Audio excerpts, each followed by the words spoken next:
Kickstarter if you wanted to Get all your hatred out of the way. broadcast it. Get my hatred.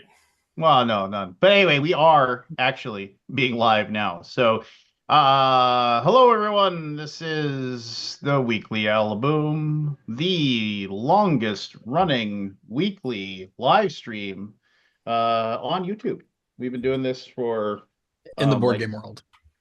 No, in general, I think Ever? it is. Like as far as like the weekly ones that like have just continued to. Are you sure like, about that? I'm almost 100% positive. Like I said, there was one guy who did a weekly thing for Warhammer 40K. And I mean, I obviously YouTube is huge, right? You always discover a new channel that you never knew existed before. But I honestly believe this is the longest where we just every Wednesday, specific time. There's a show called Sonic State that I watch. I'm not sure how long they do a weekly show too, but I don't know how long they've been doing it. Well, I'll have to look at it. We'll have to crush them. Anyway. So anyway, I have never catch up. Anyway, so Aldi is here, obviously.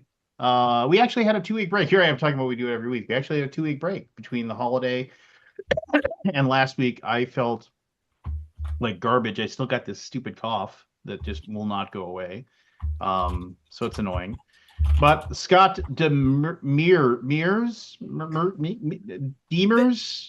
I don't know. Should I let you keep going, or should I tell you what it is? How many different pronunciations can you make? I'll just make up my own. Demers. I'll go with it's the correct pronunciation for us is Demers.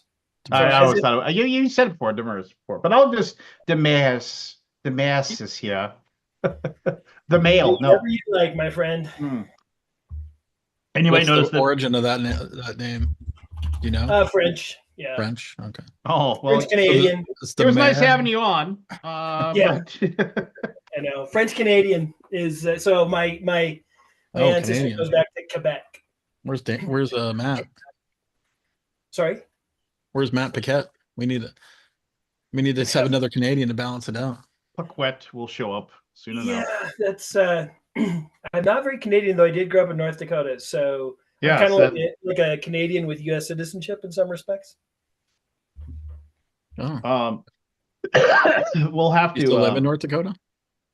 I grew up there. It took me 22 years to figure out I was free to go. He actually lived in my stomping grounds, or maybe I lived in his stomping grounds. So, because you graduated from what, Fargo South, right? Yeah, and you went to Fargo North. I went to Fargo North. Yeah, and you graduated in 100 years before you. 85. No, it was 85. Yeah.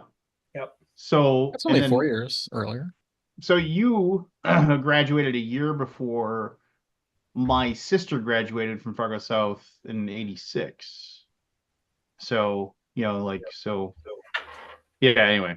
I probably hit on her at that drive-in in South Fargo, whatever. I don't know if it's still there or what it was called, but the Starlight? Yes. No, the Starlight's long gone. You can still drive out there, and you can still see there's still a few of the posts left. Like you can see they had the speakers on them. But the actual like movie theater screen is long since gone. And there's still like one outbuilding. But yeah, the Starlight drive-in movie theater. Back in the good old days. Right. I remember going there as a kid, and I remember that speaker was horrible. And it's so weird. Like, and I've been to other ones where the drive-in movie theater actually had they broadcasted over the radio. So you turn on your radio, and like, oh, tune in to AM 88.5 or whatever. Well, no, it was an AM. So because of course they couldn't use an FM because that would actually be like decent. It would look decent. Yeah, it would sound okay, but no, it was on AM, and you had to Did you ever one of those little things that you could broadcast on your own stereo, like around the 88 level? Oh yeah, like a little plug-in, like for you can do your CDs and stuff. Yeah. So in the way back in the day when I was in college, I was on the college radio station, which was like a fancy way of saying you had nothing better to do for a couple hours or whatever. But we would and I would go on there and just play like all my death metal albums and stuff, and at a religious school. It was but whatever. And they it was like 7:30 a.m. So it was like on the way down on the dial, and because it wasn't FCC regulated, you couldn't if you were it was basically broadcast over the electric wiring of the college. So like if you were on the college and you plugged your radio into the wall, you could hear you could listen to it. Or if you were like basically within a block, because there was enough like where it just bled out. But if you were within a block of the college, you could get it just barely. But anyway, whatever. So anyway, Scott Demers is here. First of all, welcome back, everybody. This is the very first ever Alaboom of 2025.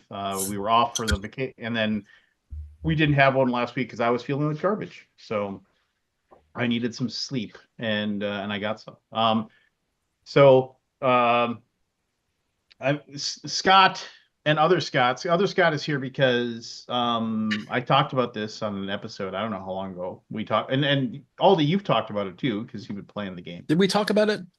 A little. I mean, we talked. Yeah, we talked about how we talked about how like it could kill you quickly if if things went bad. Fully played it. I think I did like a half a game before, and we talked about it. But I've done a couple games since then. Yeah. We multiplayer. I like multiplayer. I'm not really. My solo days are over with the pandemic. Yep, like I don't get. As in, you got your fill during that time. I got my fill, and I'm like, I don't have the itch anymore. Like I kind of moved on from it. Like I would solo it if I had, but I got other interests now, so I like do those instead of the solo gaming. Mm-hmm. So ultimately, the thing is Scott's got other Scott. Or Scott Dose, we could call. You can call me Aldi. Other Scott made Dragons Down, which is a game that is a love letter to the old school Magic Realm game, and took the idea of Magic Realm and made it actually a game that you can play instead of arguing with the rules for 3 hours until you put it away. Did you ever play the original Magic Realm, Lance? Oh yeah, but I remember I got that copy at I got it at BGG Con. I got it at BGG Con. Like pristine, unpunched. Yeah, it's unpunched. I mean the box has some shelfware, which is to be expected. As they all do. And one of the corners is split. It's still pretty great though. When you showed it to me, I thought it was pretty outstanding. Yeah, it was pretty outstanding. It has all the original stuff. It's unpunched. But I've never played that because I didn't bother. But there was that. Remember, there was that. And it probably still exists. It was either a website or a thing that you could download. Realmspeak. There you go, Realmspeak, and you could play. You could play the game. And I think it was a download, wasn't it? So was it an app? I played. Oh yeah, no. Realmspeak is still freely available and supported by a healthy group of fans. It allows you to play not just Magic Realm, but actually the entire, like a vastly expanded Magic Realm. You do have to know the rules. It'll guide you through, it doesn't step by step. But if you don't know the rules, you won't have any idea what's going on. I was playing games of that 20 years ago, playing online tournaments of that thing. I believe it was Robin Warren. God, please forgive me, Robin, or whoever, if it wasn't you, originally programmed it. He did that, and he did Wizards by Avalon Hill. He was a big fan, and then since he put it open source and it's been taken over by the community, and it was a godsend. I probably have played my last 30 games of Magic Realm that way rather than with a copy of the game. So, hey, by the way, this is Matt Paquette. Just dropped in. Matt. He's our token Scott Canadian. Demers. Yeah. Wait, are you talking to me or him? He's a true Canadian. I'm the token Canadian. I'm in Ottawa. He's the token Canadian. Oh, all right. So you're a real Canadian. Got it. I would pronounce Scott's last name Demer. And you would be correct. But being third generation American from Montreal, we're going with Demers. There you go. Scott of the Sea. The Scott of the Sea. Yep. Oh, it's a Java app. Ultimately, Dragons Down. I wonder why I never ran across Realmspeak, honestly. Do you remember? So I got into Magic Realm, and I never played it, by the way. But I did. I was fascinated with it, and I wanted to play it so many times and just never could get it going. But I contracted that guy. I can't remember his name. Some The artist that redid it oh and like he made me a custom copy like Kareem. Kareem. Yeah, Kareem. Is that his full? Was he? I Was don't he know if just? that's your Is he just known by Kareem? pronunciation. I just Yeah, everybody knows it because that mod that remake was Kareem's remake. I don't know the pronunciation, so I Kareem's apologize. remake. I think I spent $250 and I got it from them in Essen, hand delivered. Right. Wow. So, and then I treasured it, and it's in the BGD library now. But I never got to play it. But But it so you was know, that remake with the really nice but graphic design. Aldi, the reason you didn't get to play it is because Magic Realm it's my favorite game of all time. It's amazing, but I'm the youngest person who ever learned how to play it well, you through the forgot to rulebook, flip and your I'm hair. 58. From the rulebook. Yeah, even from the Let's be rulebook. nice. Well, I gotta call out the humble brag every single time. You're probably am correct. the greatest. No, I'm Although actually not. Jeff I'm not. Anderson's I younger don't than me. intend that as a humble brag. I more meant that as mental about how old I am, as well as how difficult Magic Realm is to learn. Right. Well, and just so everybody knows, that's a long-standing joke between Scott and I of every single time he ends up kind of bragging about something. I always talk about Hair flips. hair flips or breaking his arm, patting Break your himself arm, on the pat yourself on back, the or back. Yeah, just where that the first time he ever did it, I remember the moment. I designed Hellenica. I was talking about the AI, and I just made some offhand remark like it's getting quite a few good reviews. The AI or in the game. And No, he's it like, wasn't hey, that. don't break You were. your I designed the arm. AI for this, and I've had a lot of people tell me it's like pretty much one I of the didn't best see it things that it was that ever. way. Yeah, yeah. Right. He was just kind of puffing up a little bit. I had to pop the balloon a little bit, not bring him back down there. Lance will Now, always put me in my place, no matter how humble my brag may Scott's a be. good egg, and he entertained the heck out of my kid and I when we were by throwing paper helicopters. Oh, that was good time. That was a good time. Hitting people, they were playing games on the tables down below. I know how to build a hell of a paper airplane helicopter. And when you're staying at the Hyatt, is that what it is? Yep, the Hyatt. With that big open atrium, you have like 10 floors to drop helicopters onto unsuspecting gamers. Oh yeah, and you're just watching from below, and Is it's it one just of those slow. the ones that just spin like a twisty? Yeah, exactly. and then they land right on the table while people are playing board games. It's just it's the height of hilarity Yes. Yes. and fun. Otherwise known as I don't get out enough clearly. So Richard Hamblin designed Magic Realm way back in the day. And now as a weird aside, his game Merchant of Venus was the one. Was that before Merchant of Venus or after? No, it was before. Yeah, it was like it was like a good 10 years before Merchant of Venus. It's like 78, 79 for Magic Realm, 77. Yeah, but then Merchant of Venus. So if you ever get a chance, if you know Stephen Bonacore and you get him to talk about it, it's kind of a rough little thing, but he like perchance ran into Richard Hamblin the way, and again, this is Stephen Bonacore telling me this story, so You got to take it with a grain of salt. no, not that. I don't think Stephen would lie. I'm just saying maybe my repeating of the story does not fully accurately explain it. So what I was told was that somehow he ran into Richard Hamblin or knew somebody who knew somebody, or something happened where he could get in touch with him. And Richard Hamblin had written off like the board game industry. Like he got a bad taste in his mouth out of it, or for whatever reason, like he just and he got out of it because he basically stopped designing games in the 80s. Mm-hmm. And so here back in like the 2010s, here Stephen Bonacore, finds him after a couple of decades and talks to him. He's like, "Hey, I'd really like." And this is back when, remember, Stronghold Games was doing reprints of old games. That was his business model. He didn't have brand new games. He did reprints of old ones, and he wanted to reprint Merchant of Venus. Now, this is a fantastic. If you actually dig deeper, it's like a real fantastic story. But he talked to him, met with him, had this big long conversation with him, said, "We gotta let's do this. And like, I guess Richard Hamlin said, yeah, the rights were revoked back to me or whatever because of my contract. And again, I don't know the full thing, but for whatever reason, Bonacor, like, and then he was like, we're going to reprint Merchant of Venus, and then once I sell a bunch of these, then we're going to reprint Magic Realm. That was his plan. And then he was going to announce it at Gen Con that he had the rights to Merchant of Venus, and all of a sudden at Gen Con, Fantasy Flight, and the CEO of Fantasy Flight, Christian Peterson, got wind of it and went over to his basically at Gen Con. He's like, we need to talk.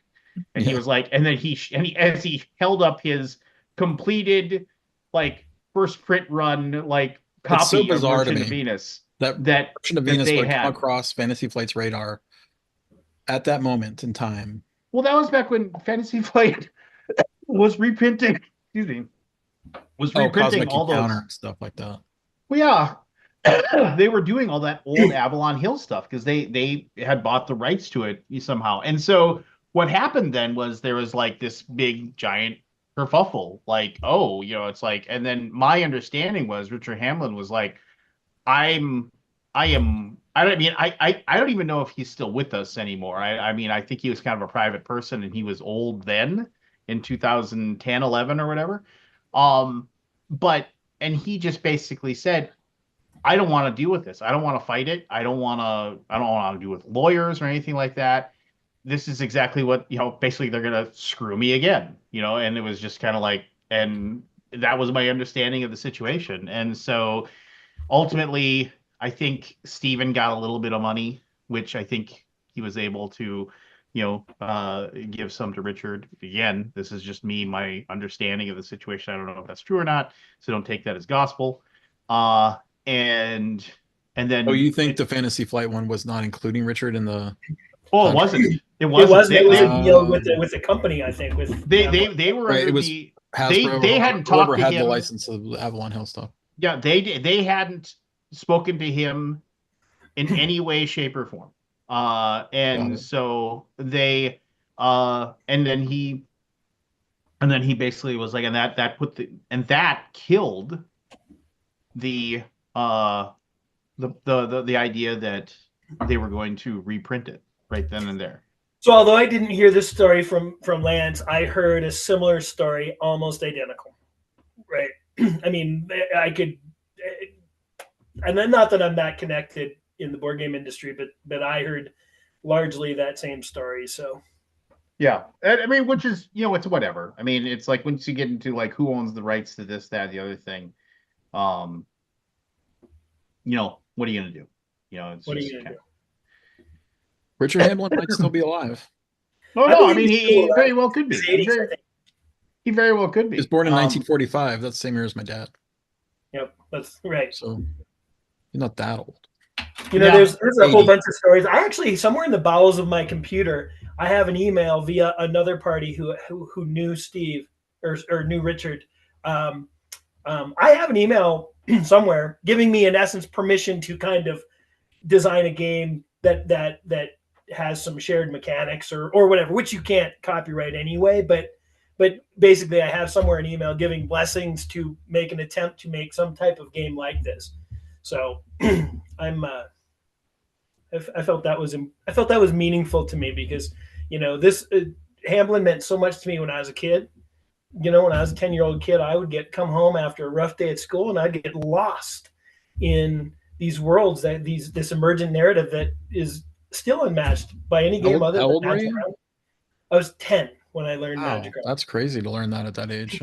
I distinctly remember crying, but I had the greatest time. I still have literally, I can see the game right now, my original copy with all of my adventure journals from when I played when I was 10, 12, 13, 14, 16 years old. And so this, you called it a love letter. It's a love letter showing some appreciation to Richard Hamlin, that hoping that Dragons Down in some way brings that same emergent narrative to a new generation of players in a more consumable package.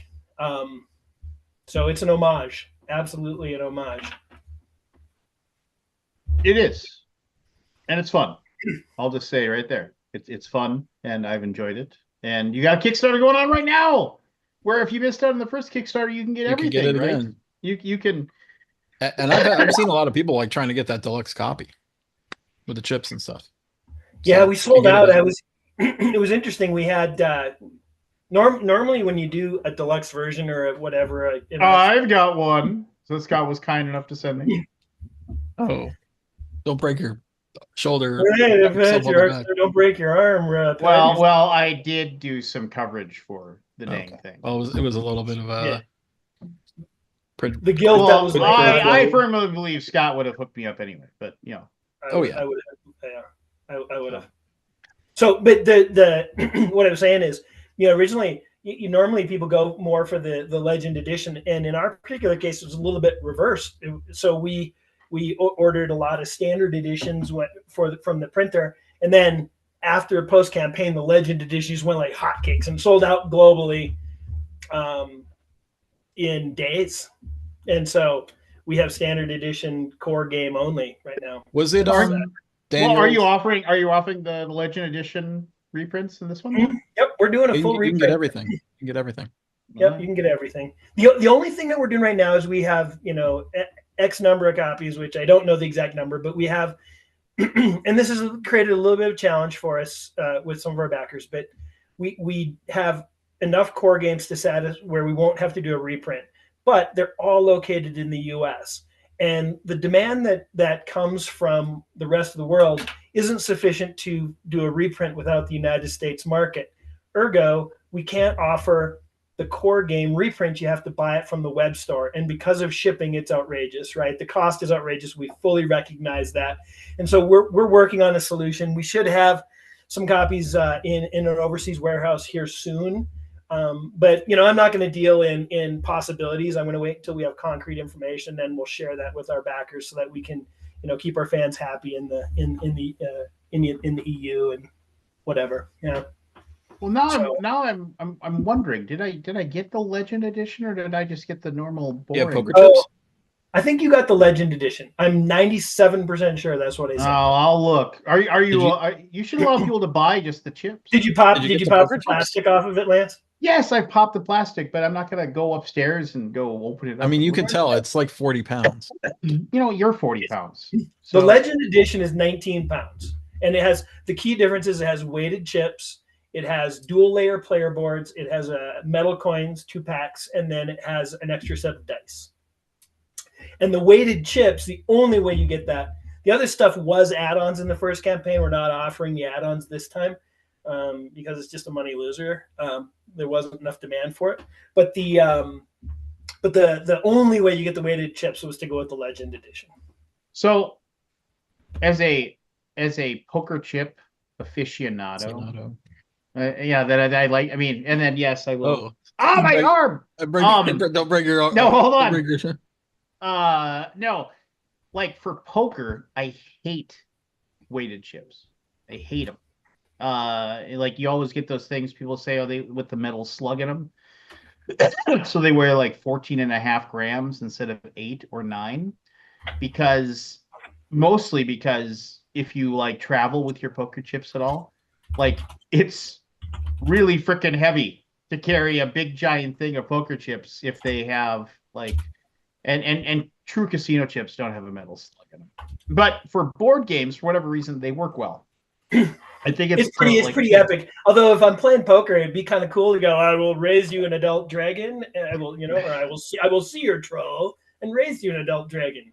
Yeah. Well, there's no reason why you couldn't say a troll is, $1 and a dragon's $5. There's no reason why you couldn't. You probably run out of those smaller chips pretty quick. No, you would. But c'est la vie. How come? So everybody that watches this should go back it right now. The all-in $369 all-in Legend, and if you've already done that, you should back it again. Make a new account, back it again. I want a full deluxe version, like with like the deluxe-fied tokens, because those little square tokens are somewhat challenging to like handle. You know what I mean? It would be nice to have a really deluxe version. I understand. Deluxe. Okay. Well, I tell you what, I come from the world of Geek Up Bits, right? We make deluxe pieces for games because why not? Oh, collaboration. well, Hello. let's hope that Maybe we could talk. I'll there's talk to such a Sean. I'll see demand what that we can do. we do that in the future. The only right? problem with those things is it's sometimes it's a limited audience and then you can't break even. But if you're doing it like, yeah, we'll have to talk with Sean. I'll see what we can do. As I mean, somebody let's who be owns explicitly clear here, the right? Oh, sorry. Go ahead, Matt. Sorry. as somebody who owns the Orleans ones, they're pretty awesome. They're the best for drawing out of bags.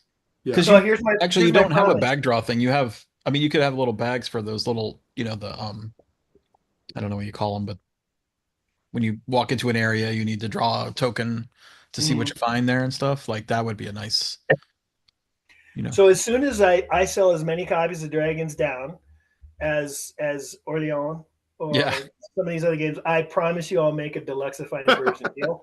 that's the thing. Yeah, yeah. Okay, so Deal. we all got a Deal. lot of work to do. Yeah, you got Okay, some it's some recorded sales to make. forever on YouTube. So Speaking of Orleans, I'm playing on BGA now. Have not played it in a while. It's so good. it is so good. I It's brought it just so to good. Like, why did I not play this like 100 times by now? I'm really am yeah, I'm not. looking forward to playing it at least at BGG this year, if not sooner. I need to pick out because I don't even think I've played with the deluxe pieces. No. But Have you played Intrigue at all? no, I'm just playing the base game. It's Yeah, fun. the Intrigue is fun. The co-op one, That, we curious got about that. spanked though. That's not on BGA though, so or at least I No. don't think it is. Okay, I have a grievance. Anyway, me too. By the way, are we into grievances or are we talking more Dragons Down? I wouldn't mind to talk more Dragons Down because Okay, I'll save it. we haven't really finished really talking about it. I think. Yeah. So Let's anyway, go right now. so to try to finish what I was talking about, like my solo days are over. So I sprung it on my group as sort of a surprise. We had 3 player. It was a off weekend where one of the guys couldn't show up, and we pulled it. I said, I got this, and I really want to play it. I studied the. This is a criticism. The rule book is a little hard to figure out. I don't know how to fix that without obviously devoting more time into the game. I don't know how you do it. But it was a little challenging from the rule book. I had to go watch the videos that everybody's putting out just to watch the playthroughs of like, oh, okay, I see how it works, right? I don't know why that is, right? Yeah, Something wasn't clicking in the rule book when I was reading it, but when I Mhm. watched the video, it was like perfectly fine. Yeah, it's actually really intuitive. I mean, combat is crunchy, right? I mean, The combat is crunchy. It's hard to read combat that. is very tactical and visceral, right? Yeah. You're literally deciding how hard am I swinging my sword versus how fast am I maneuvering, and of course, it's a zero-sum game, right? So the harder you swing in the effort to kill something, the harder it might be to hit it or to survive, right? So you're constantly making those types of decisions. So combat is definitely crunchy, which is actually I think where the depth of the game comes from. The rulebook follows a format almost identical to my past games of Hellenica and Spring of Autumn, both of which were largely praised. The rulebook was largely praised. So I realize this is a different game, and there have been some struggles. I do think a significant part of the struggles that people have with the game is because it is so different from what other people have played. I mean, the vast majority of players. I think it's because it's so, like you said, the combat's a little unintuitive. Yeah, and to be clear, now that you think it, but if you think about it a little bit, like you get it eventually, but like I would say like 99 out of 100 games that I play are roll the dice, check to see who hits, and that's it. You're done. 100%. There's no. The only other game I can think that I would compare it to is maybe Gloomhaven. Like as far as the combat, right? Like combat in Gloomhaven's a little tricky too because but it's still very like, what's the word? I'm not sure. I have a word for it, but you've played that game before. You get it. This one I've never played anything like it, so I didn't get it, and that was why it was challenging to learn it. Well, if I can make one maybe final comment on that, which is I did write the combat procedurally, like this, do this, do this, do this. And the reality is it would have been beneficial for me to have this section about a quarter of a page large that said overview of combat and what to expect. Yeah. That's my one regret. There's a couple good play rates on BGG that I don't know if it's too late to incorporate any printing things, but those are really good.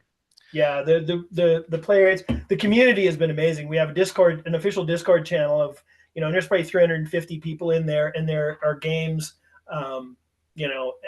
several a week. And I like to jump in with games, and people like to kill me in those games because I'm the designer. And I think they go brag, but So I have yet to play. So I sort of house ruled that we were only playing cooperative because I Mhm. don't really like conflict when I'm learning a game. Like it Yep. would be for me, it was good to like just have a co-op and like figure out how we can. So we sort of made a goal of like let's try to kill X things or Yep. get so much fame and just go with that. So um, And that's here's how I here's did it. yeah, and player versus player is actually an optional rule in the game. Yeah, But I don't. One of the big things about Dragon's Down is I don't dictate to you even what you're supposed to do, yeah, right? If people talk about somebody mentioned storytelling versus story reading, and the game tells a story as you play it, and you imagine that story in your mind, um, as opposed to somebody doing something and then going, "Oh, I choose option A," and they go read something that I've written.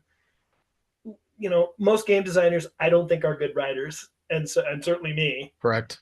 And so I designed the system for it to be this emergent narrative where you're off on this adventure and you fill in the gaps, your imagination, and that has resonated incredibly well with people. So Yeah, coming back to your comment, it's not a co-op, it's not a competition, and have it's not a player versus player. It's what works for your game group. That's what it is. yeah, And there are included scenarios for various play styles as well if you don't want to play the sandbox mode. yeah. Yeah. I was intrigued by the one uh scenario you wrote where you're determining who the killers are or something like who to. Yeah, That that's a was kind really of fun interesting. one. Yeah, that's my second favorite. My favorite is actually was created by a fan, and I officially put it in the game because it was so good. Where you're a demon who has to choose a path of good versus evil, which I think shows some of the strengths of the system. But yeah, there's a scenario in there where you wake up in essence mugged and penniless and no possessions on the side of the road, and you have to, with nothing, go off and figure out who it was that mugged you and And get revenge. get revenge. Yeah, really, it's a vendetta uh, Right. scenario, and it's a lot of fun. It's hard. That's a tough scenario, but it's fun. What does the new expansion bring?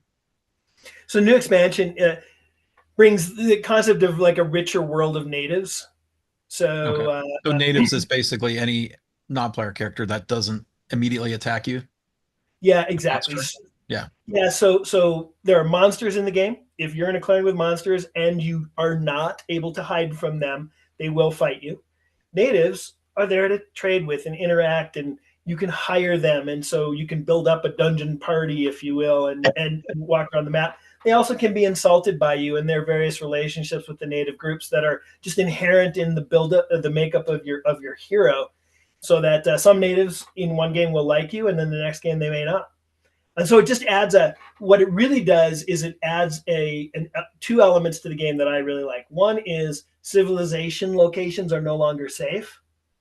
In the core game, civilization locations are 100% safe. I can just go there and do whatever I want, and I'm totally okay. This introduces some complexity to those relationships. Yeah. And then Okay. the second thing it adds is the ability for heroes to win the game without going into the wilderness, without fighting monsters, without searching for treasure sites, without exploring. You can pick up missions from the merchants and with an optional rule from the natives in the game, and you can earn legend points, which is the currency of the game. You can earn legend points by completing missions and doing things, and so you could be a courier in the game theoretically and win, or go off and commit atrocities on behalf of the evil priests too. So, yeah. Right. Atrocities.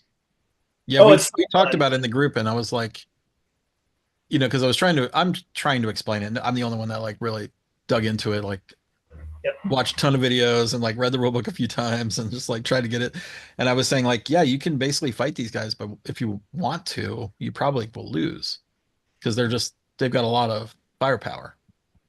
Yeah, and the natives are tough cookies. I mean, Yeah. even the villagers, where there's I yeah, because there's eight of them, right? my one of the guys in my game group, he's right along there with me with all the dungeon crawl games.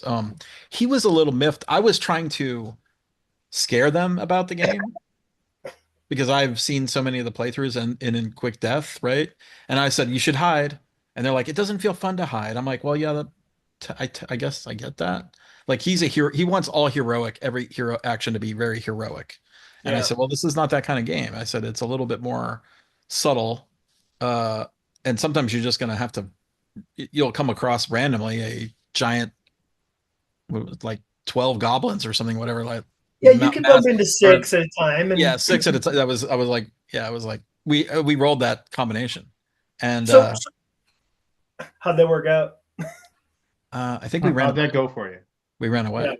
how'd they go? You bring up a great point about the game, which is I think one of the things that if people go in with the wrong mentality Expectation, yeah. will struggle with, which is you're not the superhero. It's not like I have 100 hit points. I'm coming in here and the dragon bit me. Oh well, that's 10% of my health. Right, and you don't respawn. You One don't die and respawn.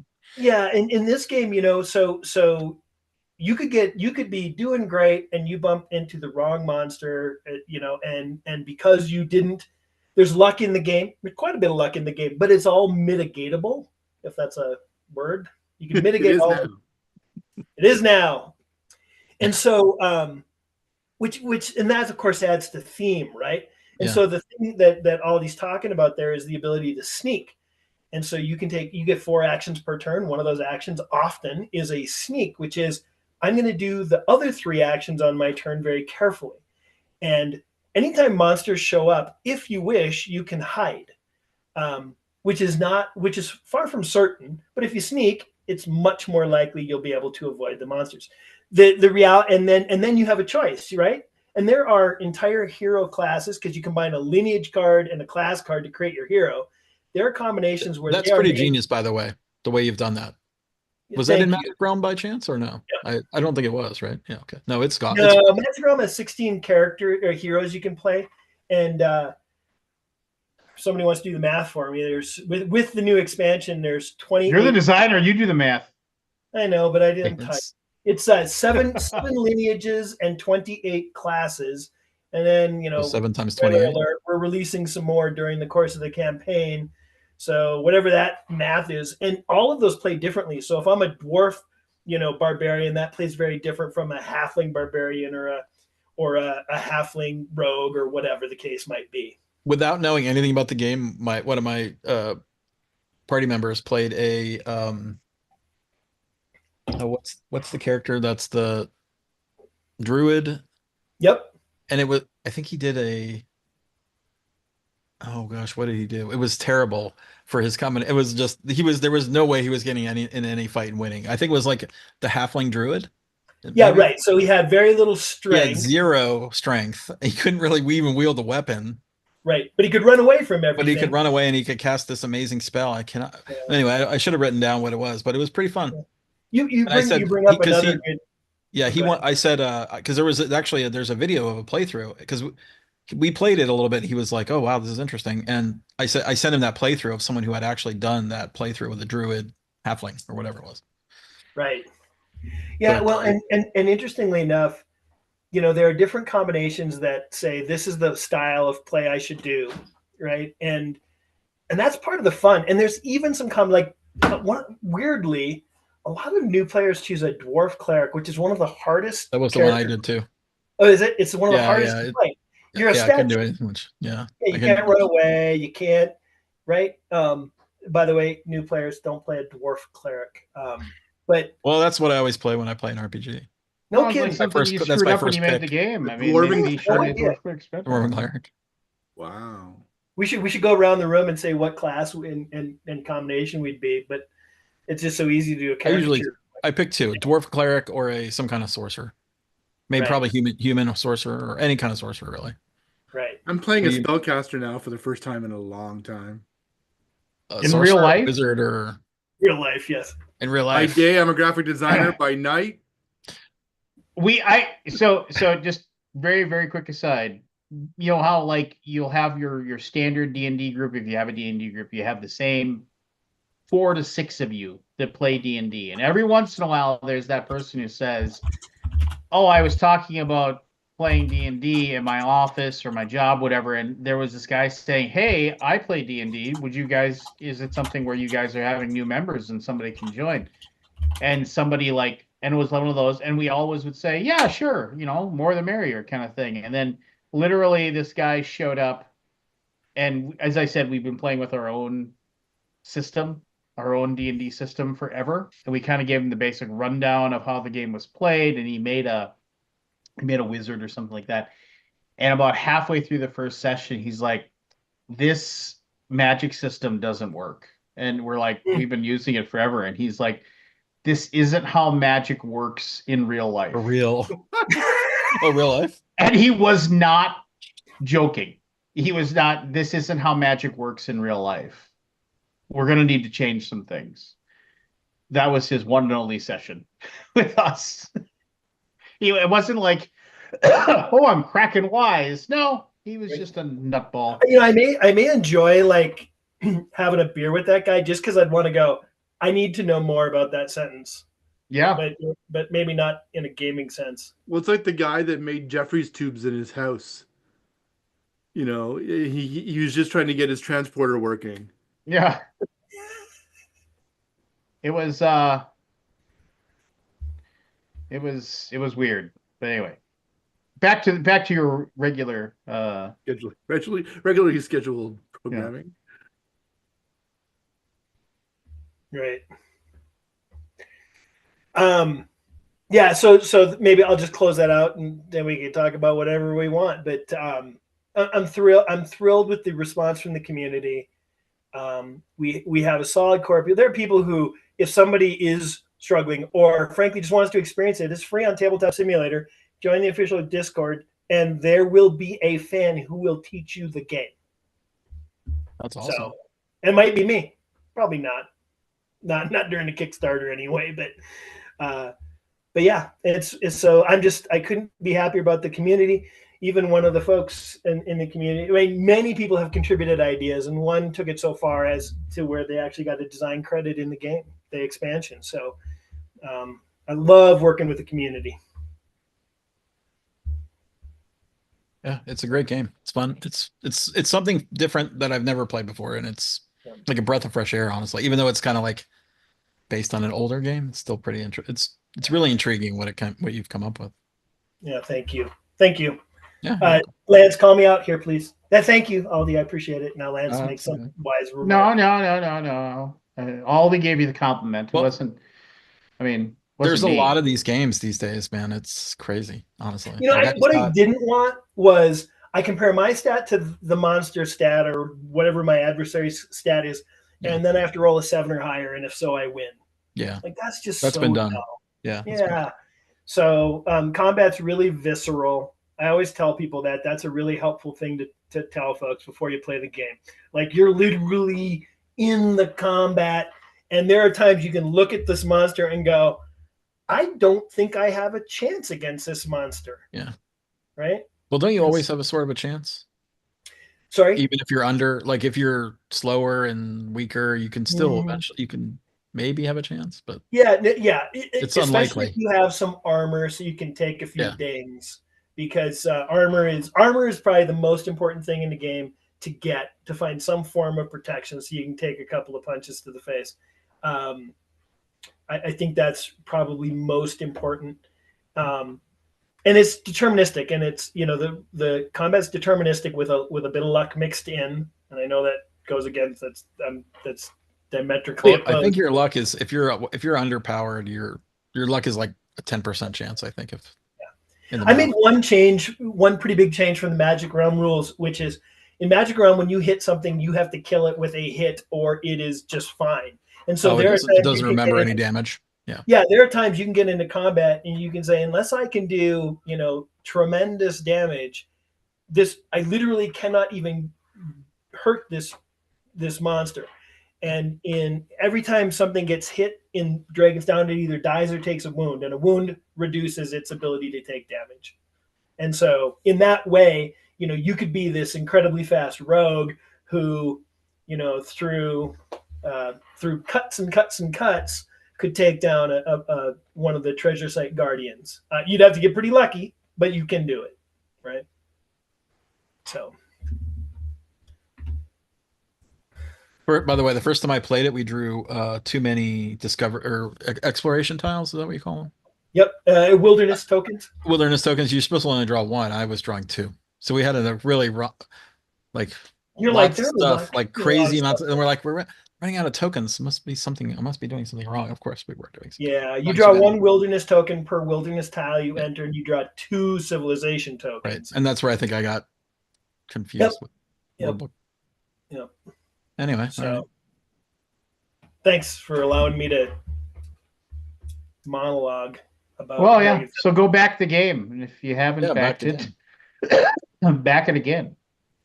So Matt, you It's good for mentioned. solo and multiplayer, honestly. Like we had good time with the multiplayer. That's Anyway, great. I'll move on. No, you're fine. You're fine. Matt had a grievance. It sounded like. As do I.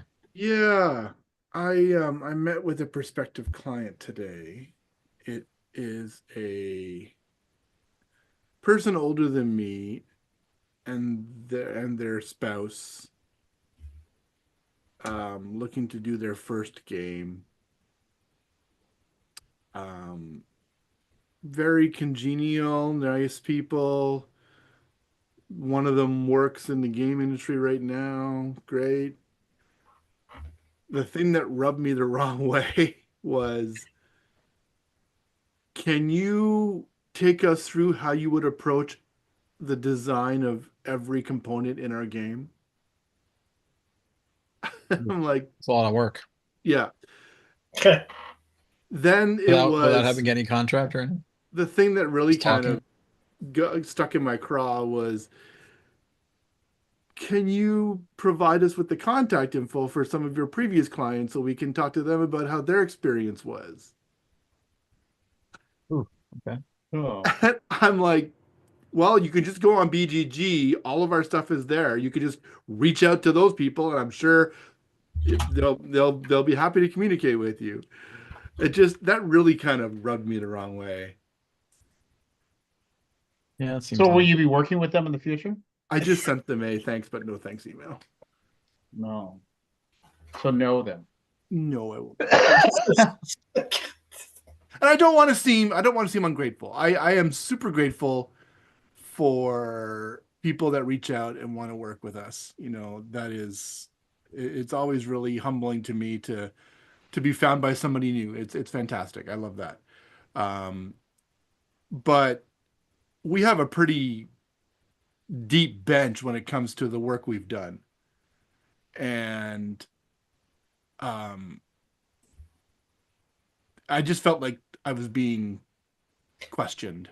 Yeah, that's the interesting part. So Matt, was it the that there was an air of entitlement, like, hey, prove yourself to us, or I was it felt like I was being, I had to audition for the job. Yeah, right?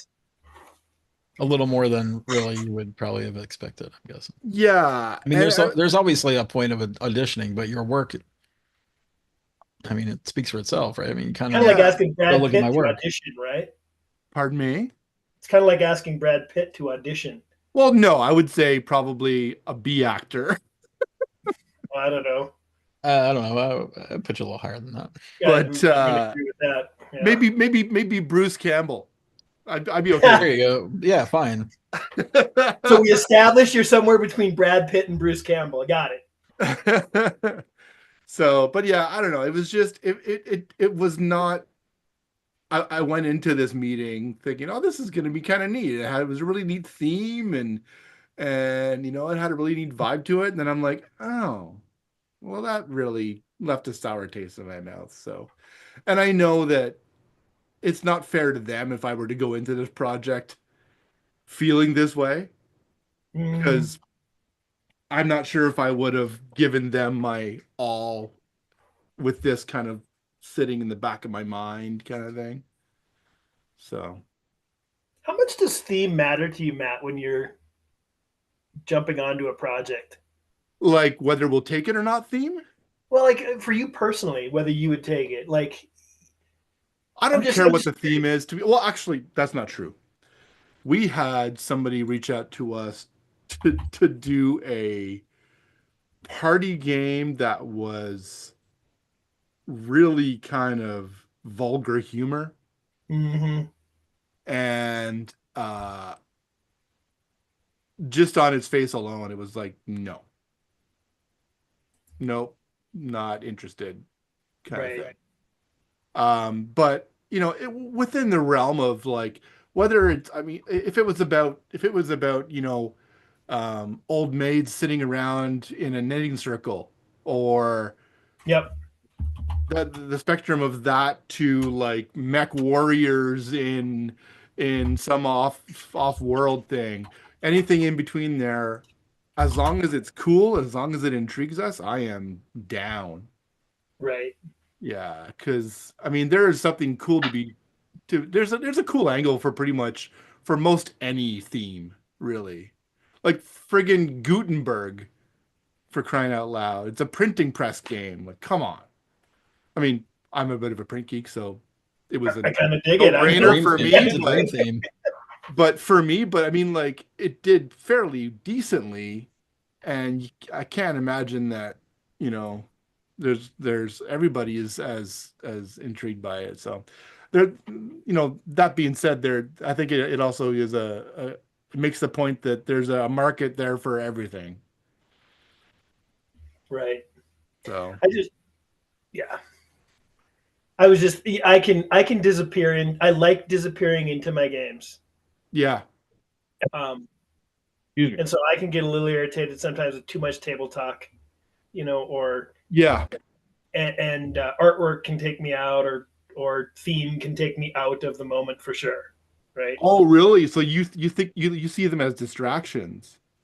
Um, that probably landed too strongly for what I intended. But like if a game has anime style art, for example, I Yeah. I struggle to imagine myself as the character, so to Oh, speak. because you're not connecting with it? Right. Got you. Yeah, and that's where theme and connection is really important. I did a talk a few 4 years ago now, Gamma, the ill-fated Gamma of 2020. Um, With the balloon guy. yeah. And I left just before that happened, and I'm Good like, for you. this guy's boring. I'm leaving. And anyways, so I did a talk about a Gamma, and where I was all about the uh, the publisher graphic designer relationship, and I talked a little bit about theme versus illustration versus graphic design, and kind of where all of those things kind of come into play, and this, you want to strike a balance with that so that um they all rise up where they're needed, kind of Mhm. thing. Because if you have a beautiful game that plays worth crap because it's not very usable, that's no good. And then vice versa, if you have a really, flat feeling game visually that has great mechanics, but it could be any kind of widget on the table.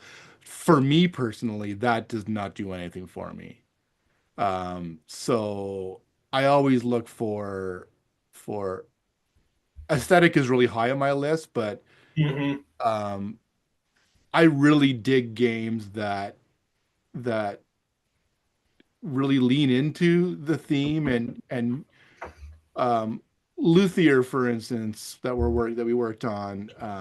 Dave did a really amazing job at connecting the mechanics and the things you're physically doing with the what you would imagine the things, I mean, not precisely, but what they're more strongly related, or you know tied into the things that a luthier may do to making these instruments, than if it's just be move this widget here, move this thing here. It's like, oh yeah, this makes sense what I'm doing, because you start your instrument off at your on your roughing bench, and then you move it over to the finishing phase of things, but you need to get resources to do that. And I think that for me, that really hits at home. Um, but again, if I'm not feeling it, just like you, it's like, yeah, I don't know. Anime is probably one of those things for me too that I wouldn't. I've never Right. been a big anime fan. Yep. Uh, and yeah, but I say that, and I could be proven wrong tomorrow. So, Right. But yeah. No, I mean there are some games that we've taken on that like it's like what a game about this? That's not going to be very fun. And then by the end of it, we're like, this is amazing. It's so much fun. But Right. so I mean, we've done what like 100 games so far now, and Crazy. Wow, that's crazy. Yeah. yeah, it's nuts. You know, You and got to flip your hair when you said that. Did you break your arm? Cutting yourself? He didn't say anything. I'm going to side with Matt this time. yeah, I don't know if that means anything, but I'm going to. silver foxes unite. Yes. So I'm gonna tell this story. My wife would kill me if she knew I told this story. Uh, she was going into the hospital for a day thing, and they had to put her under, and they were wheeling her to the exit, and for me to go pick her up because they called and they're like, yeah, if you want to come in like half an hour, she'll be ready to get picked up. I'm like, great, I'll meet you at this entrance. Yeah, perfect. Okay, good. So the nurse wheels her out, or the orderly, or the porter, whatever it is, and as she was wheeling my wife out, she says, so who am I looking for? And she was still quite under. She's like, Yeah. a silver fox. Now the silver box. Awesome. Yeah. Yeah. I hope she Could have never. been worse. I'm just going to say. Right? Yeah. Yeah. Could be. But yeah. Oh, What was your hair before it went silver? Mine? Yeah. Like Blonde? dirty blonde. Dirty I was blonde. born like I had blonde hair as a kid for a long time, and then I got dirty blonde. And I went dirty blonde. My hair was white. Really? Yeah, I have a picture of me. I grew up in Florida with like white hair, like very, very, very blonde. Crazy. That's nuts. I Yeah. don't want to bring everybody And now down. it's dark brown. I don't want to bring everybody down, but I mean, I don't know if you. Alan Emmerich passed away. Who? Who's that? Victory Point Games. Oh my goodness. No Yeah. kidding. Yeah. Oh, That's really? over. I don't know that person. Nice guy. Super nice guy. I met him at BGG Con like 10 years ago, and we played like All Things Zombie. Was that his name? Yeah. Of the Was was it All that Things Zombie? Or no. no, what's the Well, he had the one game called Zulus on the Ramparts, and Yeah, then yeah. he then It's he then based on he that system. and then he took that system and then he made Um, it into a zombie game. yeah, I can't remember the name of it. Let me see if I can find it. What? And Yeah, he did like Nemo's great Yeah. solo game, Nemo's Nemo's War. Nemo's War, and he did the Totaler Krieg. He was big in the war game stuff, right? Yeah, totally. And Wow. Dawn of the Zeds. Dawn of the Zeds. Dawn of the Zeds. That's right. And then I mean, the I designer remember is Herman Lutman, who is the designer also of what do you call it? The one you just mentioned. Nemo's War. Did he do Nemo's War too? I don't know. He did. Or Yeah, he Zulus was on the involved Ramparts. in the expansion at least.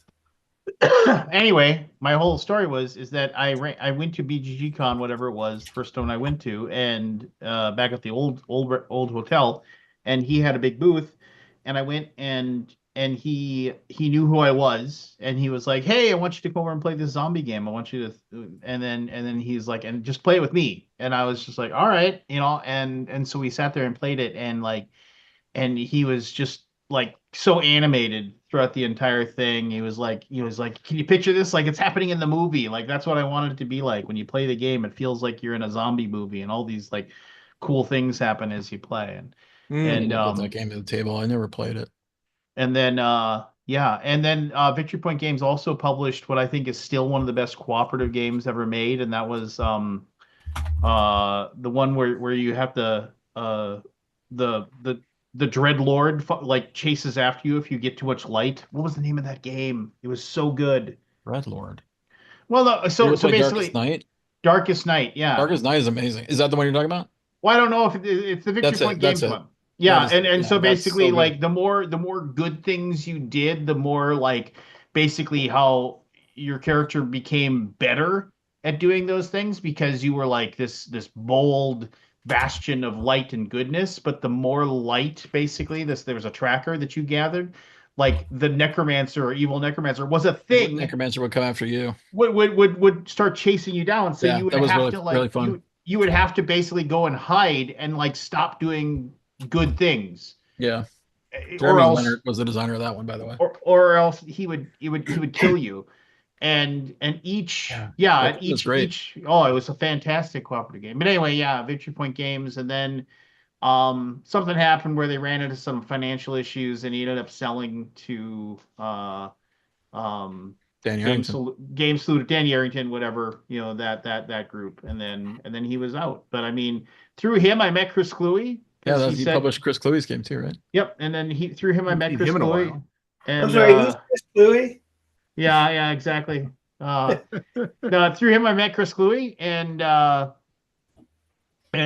like, and so I have a friendship with him now, which is super cool. And anyway, like I said, Alan was just always, he was just a really nice guy. I mean, like, no matter what, he was always like, and he was super excited about his games. I remember when he published, and he was like, and he also just, sometimes he didn't get my sense of humor, which made it funnier, because he made that weird game about running a German airplane Yeah, factory I during was World trying War Wings for the One. Baron, Wait, yeah, Wings for the Baron, and when I That was did Alan? which is actually still pretty highly ranked on BGG. and then when I did my review, I said it is the absolute best simulation of running an airplane factory during World War One for the German Air Force. The best. And he was just like, and he's like, Yeah, and he said to me, "Well, it's the only one, though." I was like, "That's the joke, Alan." Hey, true story. I bought that game like 8 years ago because I was traveling to Europe every 3 months for work, and but the only way I could find it was in Europe, so I had it shipped to a friend of mine over there, and then I changed jobs, and have never gotten back to Europe. But that guy's coming, so I don't know if he's been playing it or not. But I get my game soon. Wings for the Baron. I'm gonna have a beverage in Alan's honor as I play it.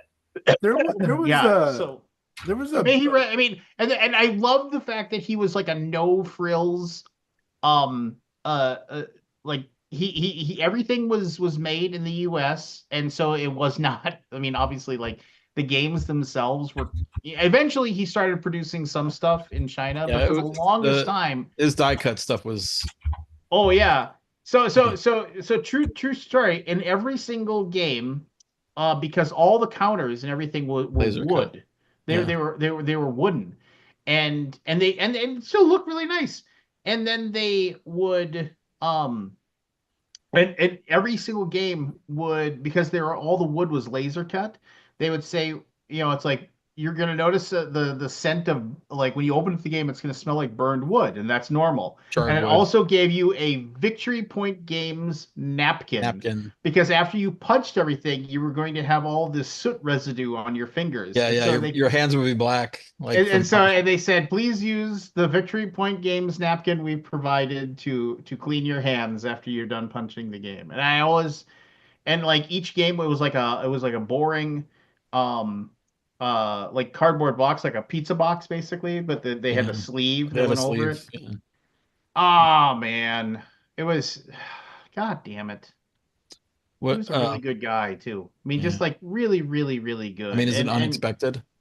I mean, I don't know. I mean, he was. I mean, I don't know how old he was, but I Sure. just like.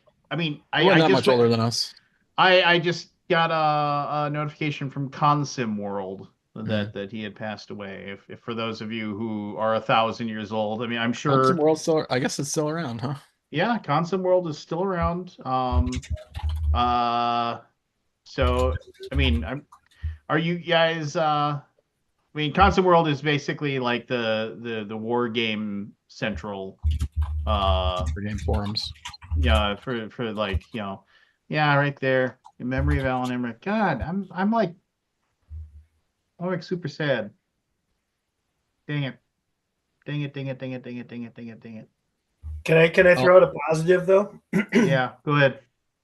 One of the motivations of being a board game designer and frankly being in a creative space is so that long after I'm dead, I will know that I won't know. People will be either still enjoying or cursing my name depending on whether they enjoyed the game or not. And that's actually really meaningful to me. And so I'm going to be playing Wings for the Baron, and Alan isn't around anymore. And that's a legacy that most people don't get to have.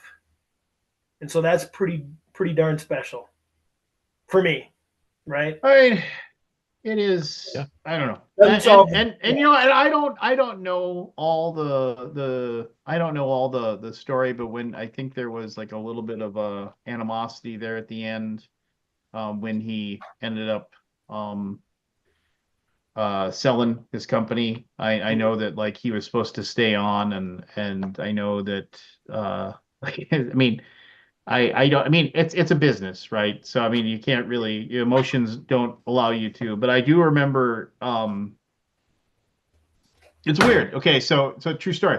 Uh, like Alan posted on his like Facebook page, like basically he sold Victory Point Games to Danny Arrington, Game Salute, whatever it was at that time.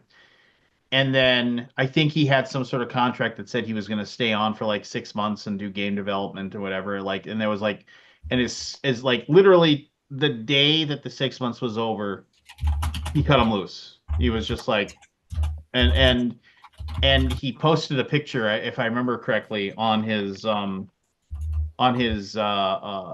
on his Facebook page of that basically said something along the lines of nothing like that old like kick to the curb feeling, you know, and it was a screenshot of his email that said, you have been removed from this, you have been removed from this, you no longer have access to this, you no longer have access to this. And I was like, oh, you know, that kind of sucks, you know. And I remember seeing that, um and then I saw that and then like very shortly afterwards was when I got contacted by Michael letting me know that my employment with TMG was no longer needed. And then I remember like immediately afterwards it was like my inbox Yeah. filled with like 20 some emails like that. Notifications. Yeah. Yeah, no, I mean, which is fine. It's a business, right? I mean, it's I'm not here to, I'm not trying to pass, Yeah, the you thing know. about the board game business though, there's a lot of it's a lot of business of friendships, right? There's a lot of friendship in the business, I'll say. Yeah, and it makes it Uh, tough. it's not it's not cut and dry that easy to do that kind of No. stuff for sure. And strangely, and I know that people have their issues with Dan Arrington, but I am very good friends with him. Like he is one of the people that like when I I see talk to him all him, the time. now when I I just see met him, him last year. he stops and we have a very, very pleasant conversation. I mean, I've never worked for him, so maybe there's like something like that Yeah, or I mean, whatever, but working and maybe friendships are different. yeah, but I mean he like in all Although seriousness, I we work for him, we actually do tutorial videos for him. yeah. I think we've done a dozen or more. So So I mean, technically, like in all seriousness, he's like, you and your wife should come out and visit me, like and come to my house, and I have a guest home, you can stay there, you know, you should come and check out. He's basically got like this giant arcade. He's like, let me know what weekend you want to come out, and you know, we can like show you the town and whatever. And he's been very, I mean, he's been very gracious. So I mean, so again, you know, I'm sure that whatever. I'm not like I saw the take on this is that it sucks that Alan Emmerich is no longer here. I enjoyed so many yeah, Victory there were Point some games. really great games. Mhm. I mean, there are so many. Yeah, like the like Darkest Night, fantastic. Nemo's War, fantastic. Um, the Wings for the Baron, fantastic. Yep. I mean, it's basically a big spreadsheet game, but those are fun. And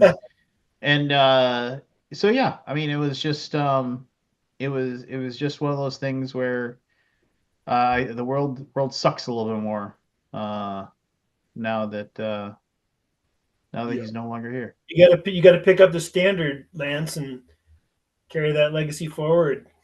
Well, and Be the like, thing is that, you know, now I'm mad because I know I sold my Nemo's War and now I You want can to get play it it again. again. You can get it again. I know I could find it again, but I mean, it's just I'm trying to get rid of games, Scott. I'm not trying to like go out and find more, you know.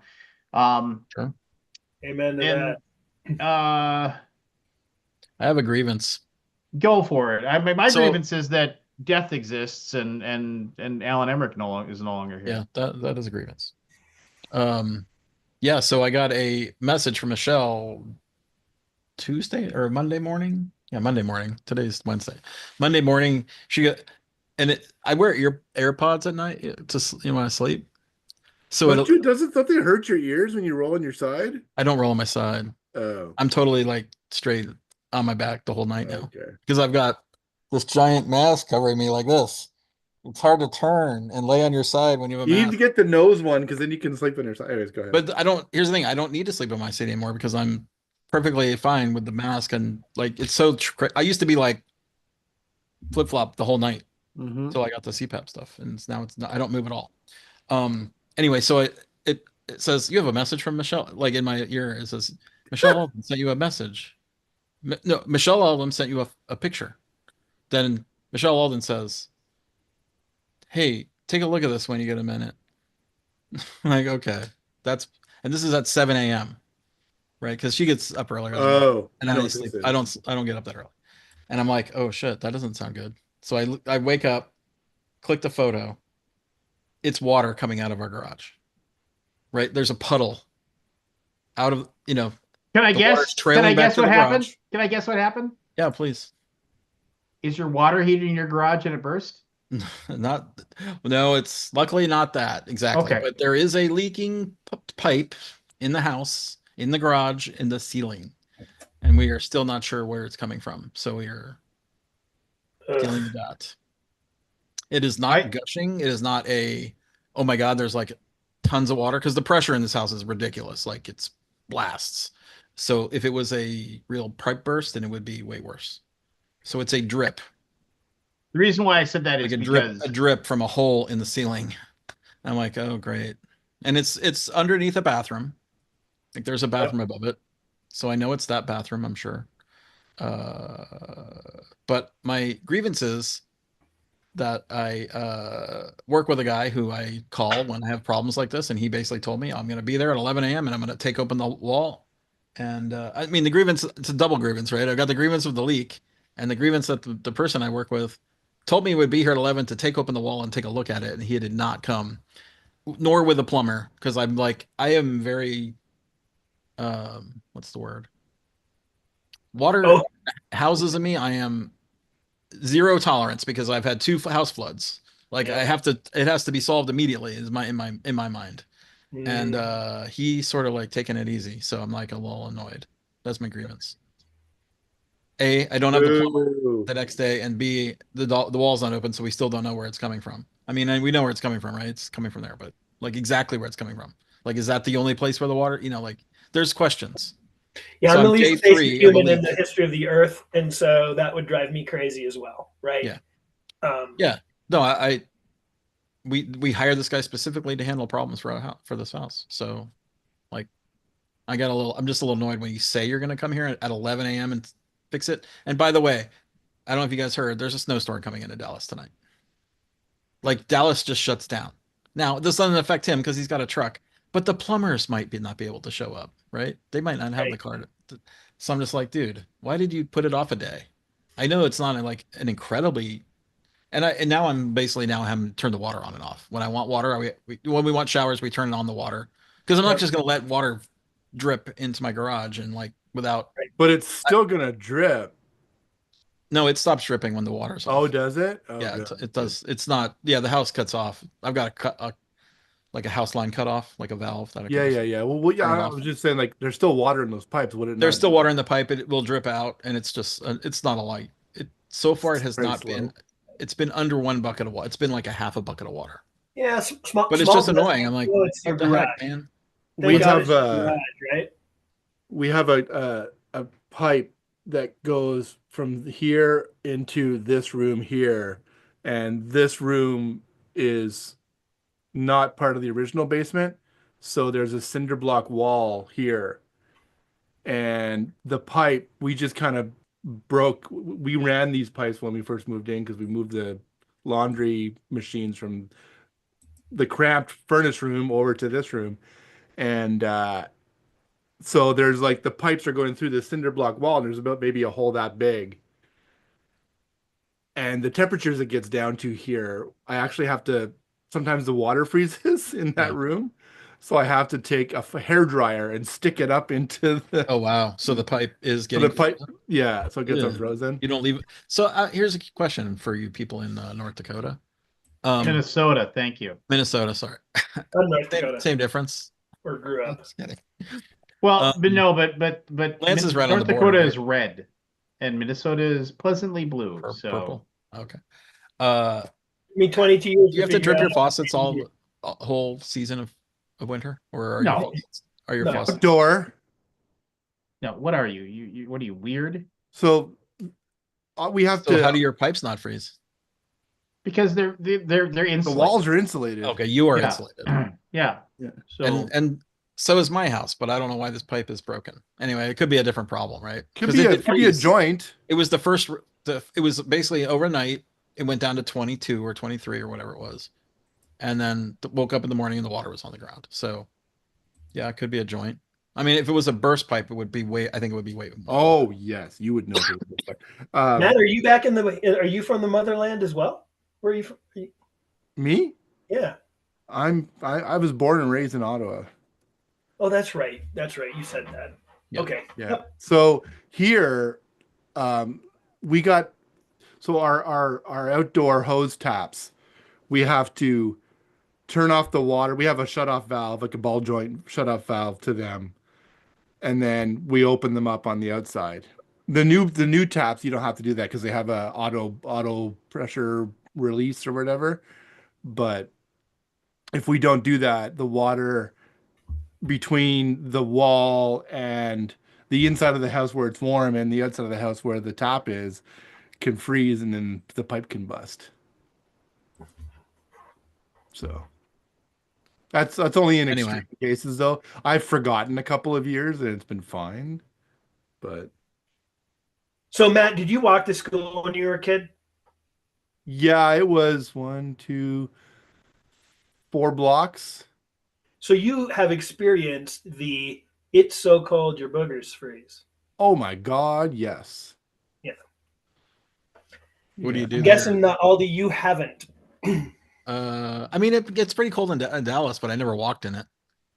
I grew up in Florida, by the way, so yeah, Yeah. luckily So, did not have that. I remember coming home and these other older kids, these older bully kids one time. It was like it had rained a bunch or whatever, and there was like the driveway, and then on either side of there was like a driveway, then another driveway, and there was about maybe a 5 foot gap in between, and the ditch was between them, had filled with water and slush and ice, and they pushed me into that in my snowsuit. No. And I walked home 3 blocks. I was like part of the way home, but I had to walk home. My mom was so mad. Yeah, I did not have a good By the day. way, I know none of you are playing this game, Codenames, but it's still amazing. Another 2 weeks later, actually, I've been raving about it. Oh, Ballatro's on mobile now. Oh, is it? Oh, wow, that's cool. I like Bellatrix. $12, but it's on mobile. Codenames is only like 3. Yeah. Um, Anybody played any games in the past couple weeks? we had a game day on New Year's Day Way to at the play. office, and we played. Hold on, I posted about We it. got to bring up What did we your play? logs. Yeah, we played Luthier, Trio, Splendor, Green Team Wins, Things and Rings, River Valley Glassworks, Fantastic Factories, That's Not a Hat, Donut Shop, The Gang, and Planet Unknown. holy cow! It's a lot for one day. We had 2 tables. Oh, okay. You didn't play all those. No, I played Splendor, Green Team Wins. Things and Rings was fun. I enjoyed that. Things and Rings is really good, except when you get a category that's ridiculously bad. Like things you get in a store. Like that just seems like too much. Almost like Yeah, too 90% of the broad. cards were Yeah. were viable, and I'm like, ugh. Yeah, Right. that's More not a better when hat it's is more really narrow. fun. That's Oh, not I'm a hat is terrible really at fun, that but I game. fucking suck at it. Oh, I'm terrible. Like I feel it. Like I feel deficient when I The play that first game. time I played was at BGG Con, and Grant showed us how to play, and I was hammered. Yeah. And playing it drunk is not Oh yeah. There's no way. advisable. You just have to Didn't base you it. You didn't just get have to better? remember. Like, It's a memory game, right? It's a memory So, game, and if you can't even remember what's been flipped over, you're in trouble. oh God. Like you basically you flip over a card. Do you know this game, Scott? which Lance? one are we talking about again? That's not a Coaching? hat. Oh, that's no, I haven't played. So That's not there's it. this deck of like a I saw hundred. it played once. Yeah. There's like a deck of 100 items cards, Yep. right? They're pictures, and so on your turn, you basically, if you're the turn, you take a one off the top of the deck and you say, "Oh, I've got a mouse or whatever it is," and you put it face down, and then you pass a character another player either and it has arrows on the back of the cards to show which way direction they get passed, and then Yeah. you have to say, but here, have this. If you don't have a card in front of you, you would draw one. That's what the rule is. If you draw off top of the deck, otherwise if there's one in front of you, it'll have an arrow in front of it and it'll say, this is a race car, and then you pass it in their direction and the person says thank you, or they say no, that's not a race car, and you flip it over, and if whoever's right or wrong gets zonked, right? Yep. Like Yep. you challenge people if they're wrong, and normally I'm terrible, so people Yeah. always challenge So me, that- If and you I'm have like three you cards in lose front of you, constantly. you're done. Yeah, It's like a Pictionary version of like Liar's Dice or something. and you start getting dice in front or cards in front of you. Well, you don't bluff. I mean, yeah, you could bluff. You'd think you know it if like you have to if you've totally forgotten the card, you have to say And something. the reason you're doing that is so that later somebody could there's some reason you don't want people to know what cards people have. Well, no, you're every time it comes around to you, you have to pass a card, Yeah. and you'll Oh, have a right. card sitting in front of you, and you're like, dang, I got to remember that it's a mouse. Oh, you don't get to look at it again. No, it's all face down until the point where someone says, Oh, no, so you're sitting that's here not. going, so you passed me a race car, and I go, Yeah. I'm going to pass Matt a race car, And if then I he goes, I don't think it's a race car, and I flip it over, and it's and you're busted. Yeah, yeah. stick of dynamite. Like you have to check every time. Like if you get past something and you're not sure, you're like, if you don't want to challenge, you just take it and you're like, okay, now that's a race car. But if you pass it and you say something else, like and everybody else catches you, or someone where you're wrong from the get-go, which totally happens, because it's a clever memory game, but I'm just really, you got to have really good memory. I'd be so bad at that. It's that sounds fun. And here's the thing, they go bi-directional. Of course. Like they go both ways, so it's like, ugh, it just really messes you up. Oh, that's fun. Yeah, yeah. It's neat. And yeah, you'll get several cards in front of you. They stack on top of each other. Right. So yeah. And then but you only pass one card, and you only pass one card. So the one you get goes on top, and the one passes on the bottom. So, so you can have two cards in front of you.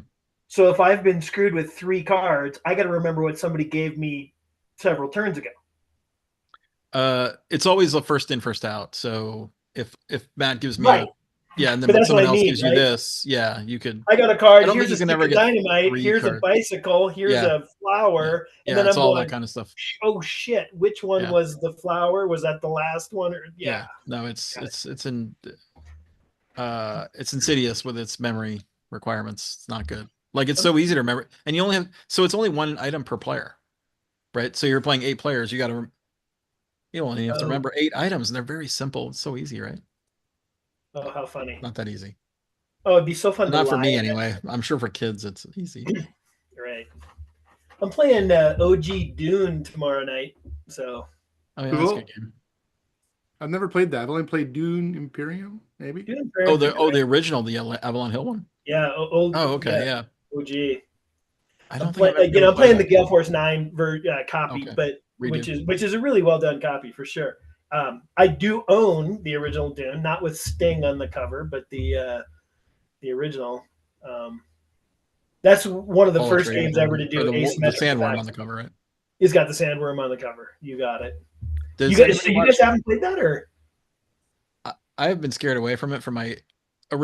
When I first moved to Dallas, there was this game group called the Metro Gamers that I've sort of moved away from. I don't really game with them anymore. Although I don't think anybody in the Metro Gamers games together anymore. Right. But the Metro Gamers of Dallas all played Dune 2 years ago at BGDCon and hated it. They said it was one of the worst games they'd ever played, one of the worst experiences they ever had. So I'm just like, I don't think I really want to play it now because I So didn't trust those guys. Like, it's one of the most amazing game experiences, but you do absolutely have to play with the right people, because it was one of the first games ever to have asymmetrical factions. Yeah, and it's a bloodthirsty game. It's like on turn one, and you put a traitor in everybody's hand, right? Or someone like. So yeah, everybody gets part of the two traders actually, and so anytime you get in a fight, you have the strength on the map. You have, and you dial how many of them you're willing to just lose. See you in a moment. And then you put a leader in, and if the leader that you put in is held by the other player, you lose. They automatically win regardless of strength, right? So, but it's a little brain burning for sure, and it's a little dated in some respects, but it's so good. Don't give up, Aldi. I'm going to turn you. Okay. So truly it would be. There's a lot of games like that I wanted to play back in the day, but I just never got around to. Yeah. Don't get scared away. See, there you go, Kabuki Kid. I'm a big fan of you. Kabuki Kid. Just earned my respect. This is to you. I'm surprised she likes it. I actually have a grievance that I was gonna share. All right, I got more games to talk about too, by the way. So. Well, and I have some. Do your grievance. Do your grievance. I'm gonna go get a water. But you're not gonna listen to my grievance. Oh. No. Well, hold your grievance. Let me get a fresh and. You're like, yeah, go ahead with your grievance. It's not worth my time though. So text me when you're done so I can come back.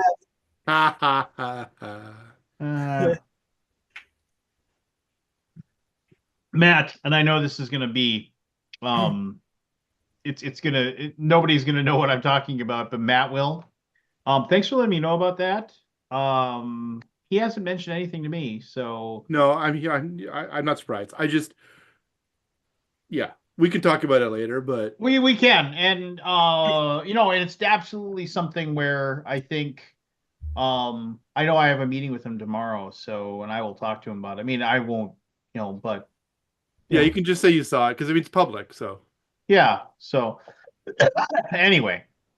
I do have initials. I have some initials too that we can. Woo! So, but William Brown's the old Hungary. He's going to be here shortly. Today I posted a video because I was like I'm going to post a video on my channel, and I wrote about. Sorry, I'm grabbing a soda. What are we drinking today, Lance? Well, and then Kabuki's gonna say, "Man, it doesn't taste right because your caffeine and your meh." That's what I think Kabuki sounds like when she talks. But no, it's a Barks Zero. So when there's zero sugar, what do they have in there? Aspartame? I'm sure it's aspartame. I'm sure it's killing me one way or the other, but it's got 0 calories. So I mean, or cancer. I would drink zero sugar stuff, but aspartame kicks my ass. What do you mean? Like it beats you or what? I feel sluggish. My energy is just gone, and I get kind of sad. No, that's just you getting old. Well, there's that too. Oh Christ! We went to go to Bluegrass Wednesdays tonight to go see a band, and we get there and we're like, it was always this.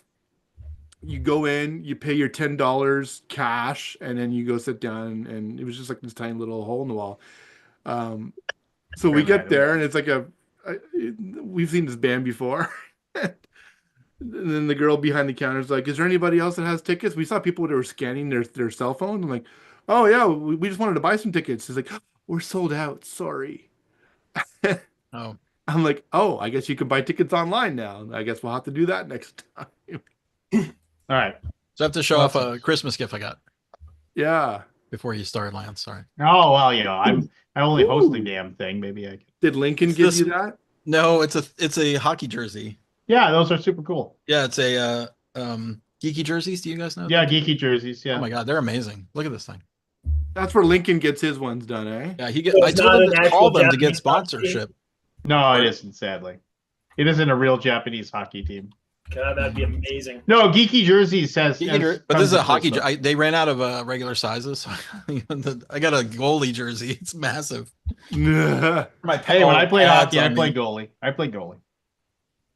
And I was the worst one on my team. I never saw the ice. We were either up by 5 or down by 5. Give Meister some ice time. Oh, is that how you got on the ice? Up by 5 and down by 5. Even he can't fuck this up. Right. Actually, I got tons of really cool gifts, but this is the one that I like. I was totally unexpected. So here I got this. Like, what is this? You might say. It's like, ooh, it's like Looks like a tankard. Yeah, it's a tankard, right? A tankard of it. Okay, so wait. Is it for pop cans? So inside Castle. is a dice tower. Oh, that's nice. With a little that is nice thing. So you drop it on the top and it rolls out at the bottom. And when you have this left over, wow. That doesn't sound like a very good grievance to me. It's a beer. Beer holder. You can hold your drink. My wife got me that. That's like a koozie. And I busted it out last time we played. Everybody was talking about their Christmas, and I busted out on my last, and everybody was just like, "I want one of those." And I was like, "Too bad, suckers!" And I'm not going to tell you where I got it because I got it for Christmas, so I'm not going to ask my wife. So I think she got it off of a TikTok shop. No, so I have two grievances, and one really it's like a whatever. Like stuff happens kind of grievance. That did it involve a drive-through? It did not, however. But so for the longest time, I've talked about Happy Joe's Pizza. It was a place I worked at. It was like one of my first real jobs I ever had. And Scott, you remember Happy Joe's Pizza? I do. Home of the taco pizza. Supposedly they started the taco pizza. They were like the first place ever to have a real taco pizza. But who cares? I mean, what was on the taco pizza? Was there beans on it? Yeah. Yeah. Like a bean and pizza sauce paste was the sauce, and then Mexican beef. So like basically beef that's with Mexican seasoning, a special taco cheese blend, and then they put lettuce and tomatoes on top after it was done cooking. So it was fresh, it was cold. They put lettuce and tomatoes on top. And then it was like they crushed up basically taco chips that were on top. So you'd like it tastes amazeballs. Like a taco. I mean, it's like it's beyond the beyond good pizza. And anyway, so over COVID, the last Happy Joe's, it's a chain. You can go and look. They have.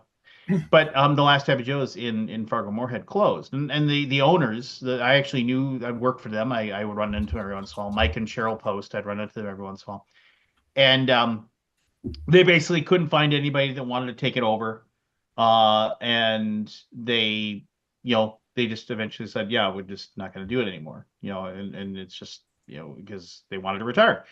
So finally somebody basically in town brought Happy Joe's back. They were like, basically probably contacted the, corporation. I want to open up a Happy Joe's. You pay the licensing or whatever the hell, you have to do. And they opened up. It was no dine-in. It was all, it's delivery and carry out only. And it has been so busy that they won't answer the phones, and they turn off the being able to order online. So you have to drive to the store and order it in person. And they're only open for 6 hours a day. They open at 3 and they close at 9.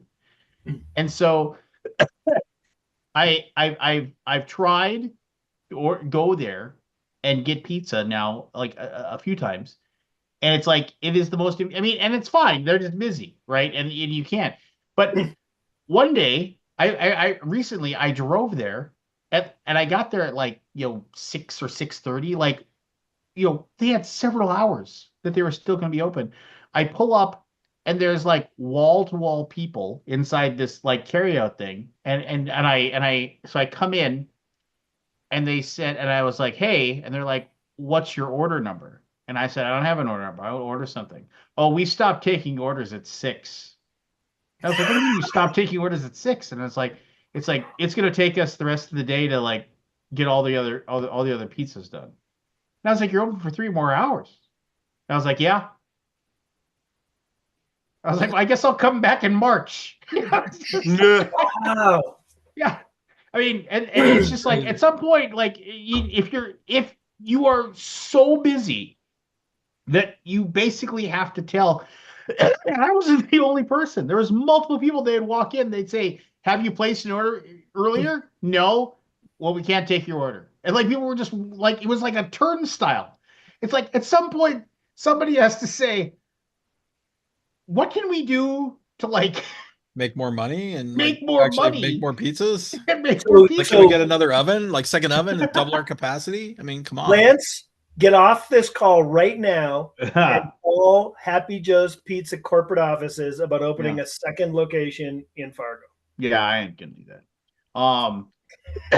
We just got our first Papa John's in Ottawa. Oh, there you go. That's horrible pizza. I can tell you stories about Papa John's, but anyway, is it? I can tell you some off. It's fine pizza. Yeah, it's just not good. Pizza. It's pizza. As my friend Craig would say, Papa John's. Why don't you just skip the middleman and just pour it right into my shorts to start with? Oh. I used to think that there was no bad pizza until I had the Hyatt's pizza. Oh yeah, that's the Hyatt Regency and the DFW. Yeah, it's not good. I'm like, all right, to not make good pizza. So here's my real grievance. Like that wasn't the real grievance. But that was like, it's just what do you do? What do you say? It's just like we're so busy, we can't take any more. Okay, orders. I guess you don't want my money. Well, yeah, but I mean, tough economy theoretically. They just can't, right? So what do? You just say, okay, whatever. We'll do okay, bye. Anyway, so like there's this in, and I want to be very vague because I don't want anybody going and diving into this and saying anything mean or anything. So I personally like relatively in this area, like there's a few people that know that what I do for a living as far as board game publishing, and then those things branch out a little bit. And so in this relatively small area, every once in a while, like I'll have somebody reach out to me and say, oh, somebody told me that you're involved in the industry. And I'll say, yeah. And inevitably it's somebody, I've got this board game that I've been working on for like, the last 20 years in my garage. And inevitably they're horrible. It's just like, it's like, you're like, oh, like, yeah. And they show you the game and it's like, and it's not that they're horrible, but they're just super fucking basic. Like, like, you know what I mean? It's like, oh yeah, this is my game about, insert like, this is my game about the Revolutionary War or something. My arena like that. battle game. And and it's just like, yeah, perfect. Yes, it's my arena battle game, and it's just like, oh, okay. And then here's your character sheet, and it has 4 slots where you put your weapon and you put what shield you have and what you have, and then those give you pluses and minuses, and then you roll a die, and if it's more than this number, then you hit and you do this damage, and it's just kind of like, okay, I mean, it's. And they inevitably have like art that they probably did themselves, and and it's just kind of like, oh, and you have to kind of say, well, that's really interesting, or like whatever, and you don't be mean about it or anything like that. But anyway, somehow somebody basically talked to somebody who talked to somebody who talked to somebody, and there's a local game store in town, And this person, the local game store, and I know there's like I said, there's 3 or 4 places in town that have game stores, and they gave somebody my contact information because, oh yeah, no, he I know very a guy who can help you out. very graciously let this person know. And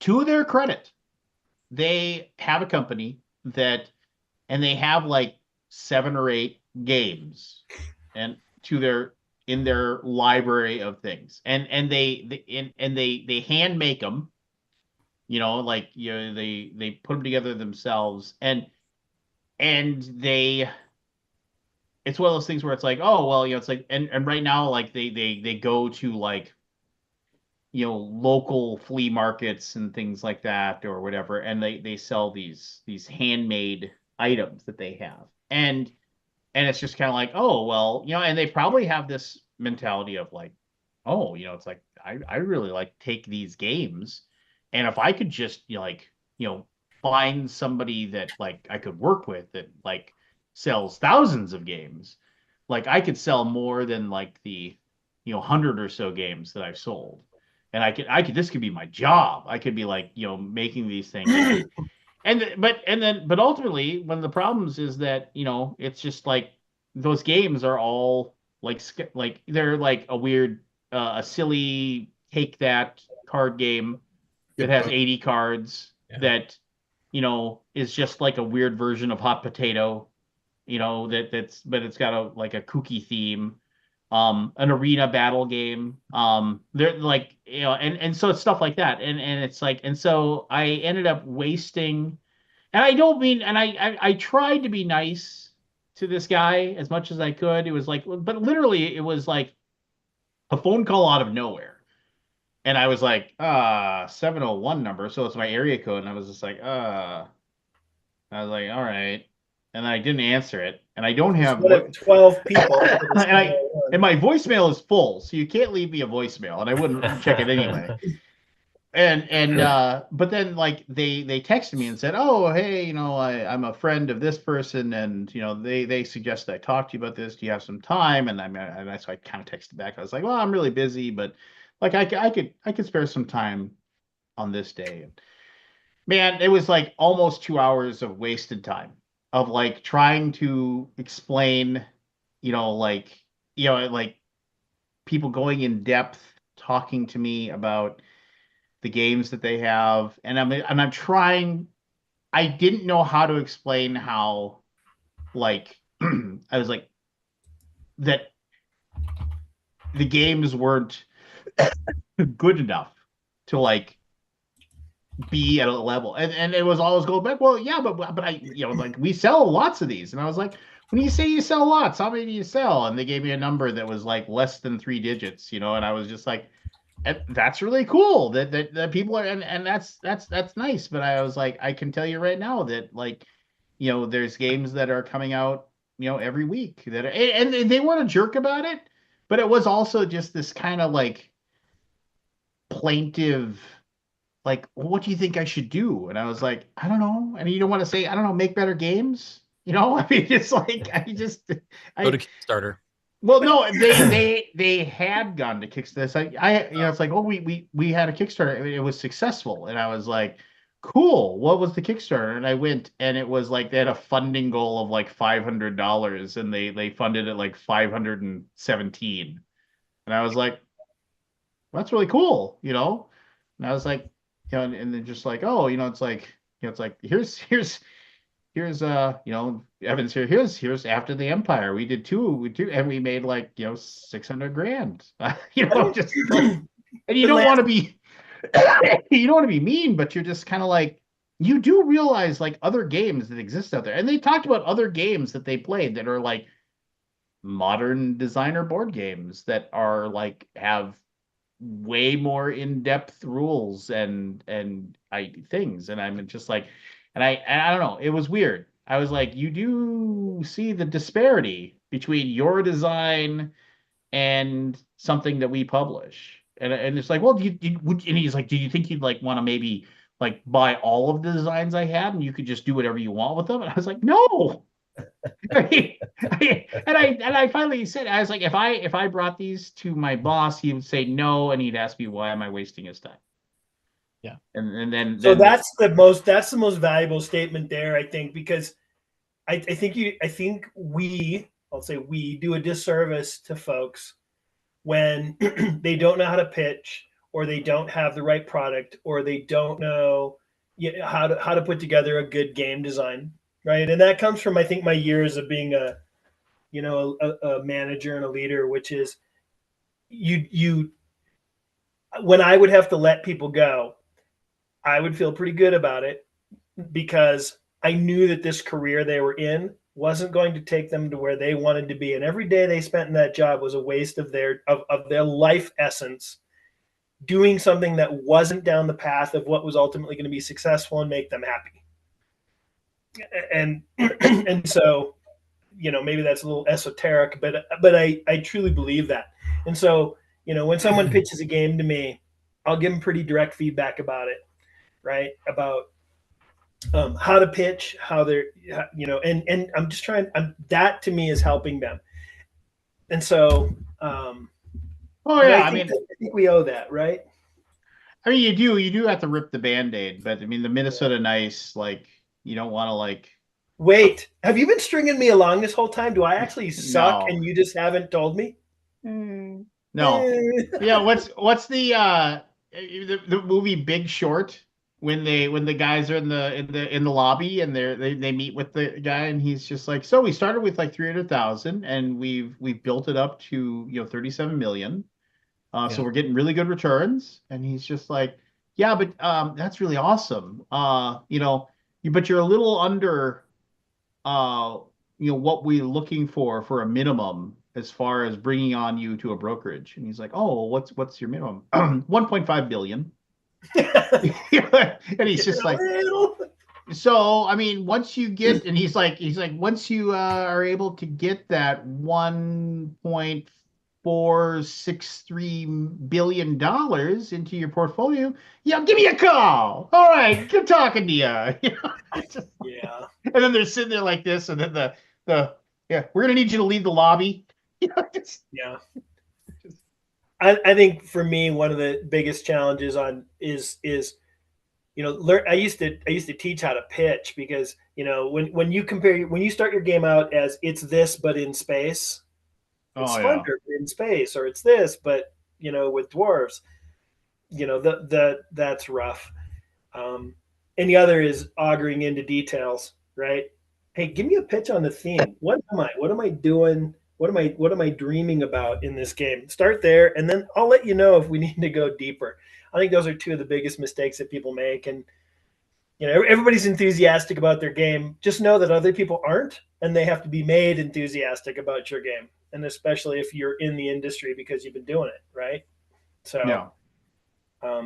No, and that's also, but what, and I don't say this to get false praise or anything like that. But I mean, still to this day, whenever I like sit down and I do my job and like process the things that I have to process, and I have multiple times where I'll stop and say, how am I even working in this industry? like I just like I that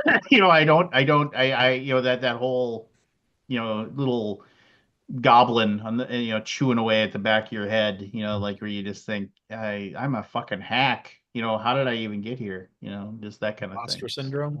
Yeah, I mean, I didn't want to use like the classic name, but that's just I mean, it's just kind of like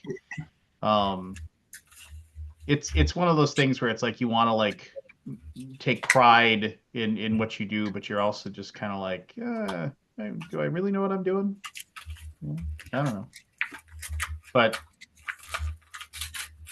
hey everyone, Evan's here, and supposedly I'm still waiting for Hungry Gamer to show up. He's like a big fat liar. He said he'd be here. Oh, is he supposed to be on? Also, I wanted to mention Wings for the Baron was picked up by GMT, and it has met the P500. So if you want to get the deluxe edition of Wings for the just Baron, because I'm going to get my copy from the EU is what you're telling me. Just as it's arriving after 8 years of being EU? with a buddy. No, well, no, it wasn't available. The only copy for sale was sale in like Germany, and so I bought it and had it shipped to a buddy of mine in the UK because I was going to go there in like a Well, month, but and then everything fell through. It'll be worth it. It's another like. But you might be like that's like it could be a year away or more. Yeah, it could be a year away with the P500. I mean, it made the cut. You can still get in on the you can still get in on the $62 pre-order price though. I will admit I'm a big fan of GMT, and so this I didn't even know, but I clearly wasn't paying attention. So is that the Red Baron, Van Dyke Dolphin? Well, I'm building a plane for him. Wings for the Baron is it's a game about running a aircraft factory in Germany during World War One. Sorry, Lance. The best game. Yes, it is. It is the dealing with that subject. Yeah, it is. It is the absolute best game depicting running a World War One aircraft factory in Germany.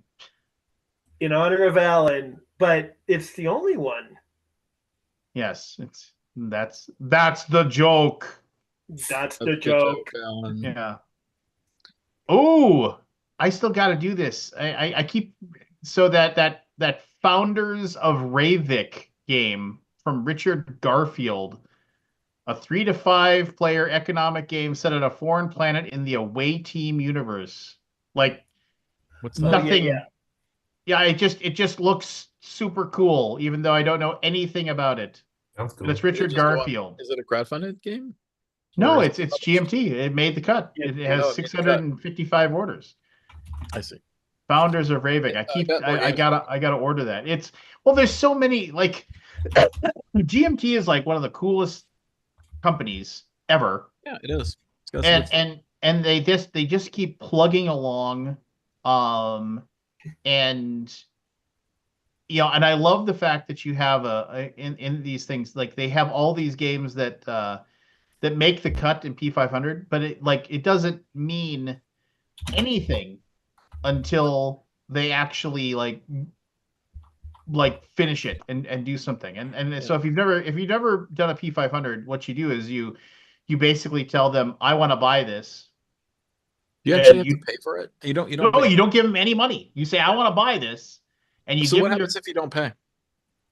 Well, you have to put a credit card in when you do it. Yeah, and then they send you an email that says, I mean, you are locked in. You can't once it makes the cut, you're locked in. You can't cancel your order. If they don't charge your card, you're locked in. They won't.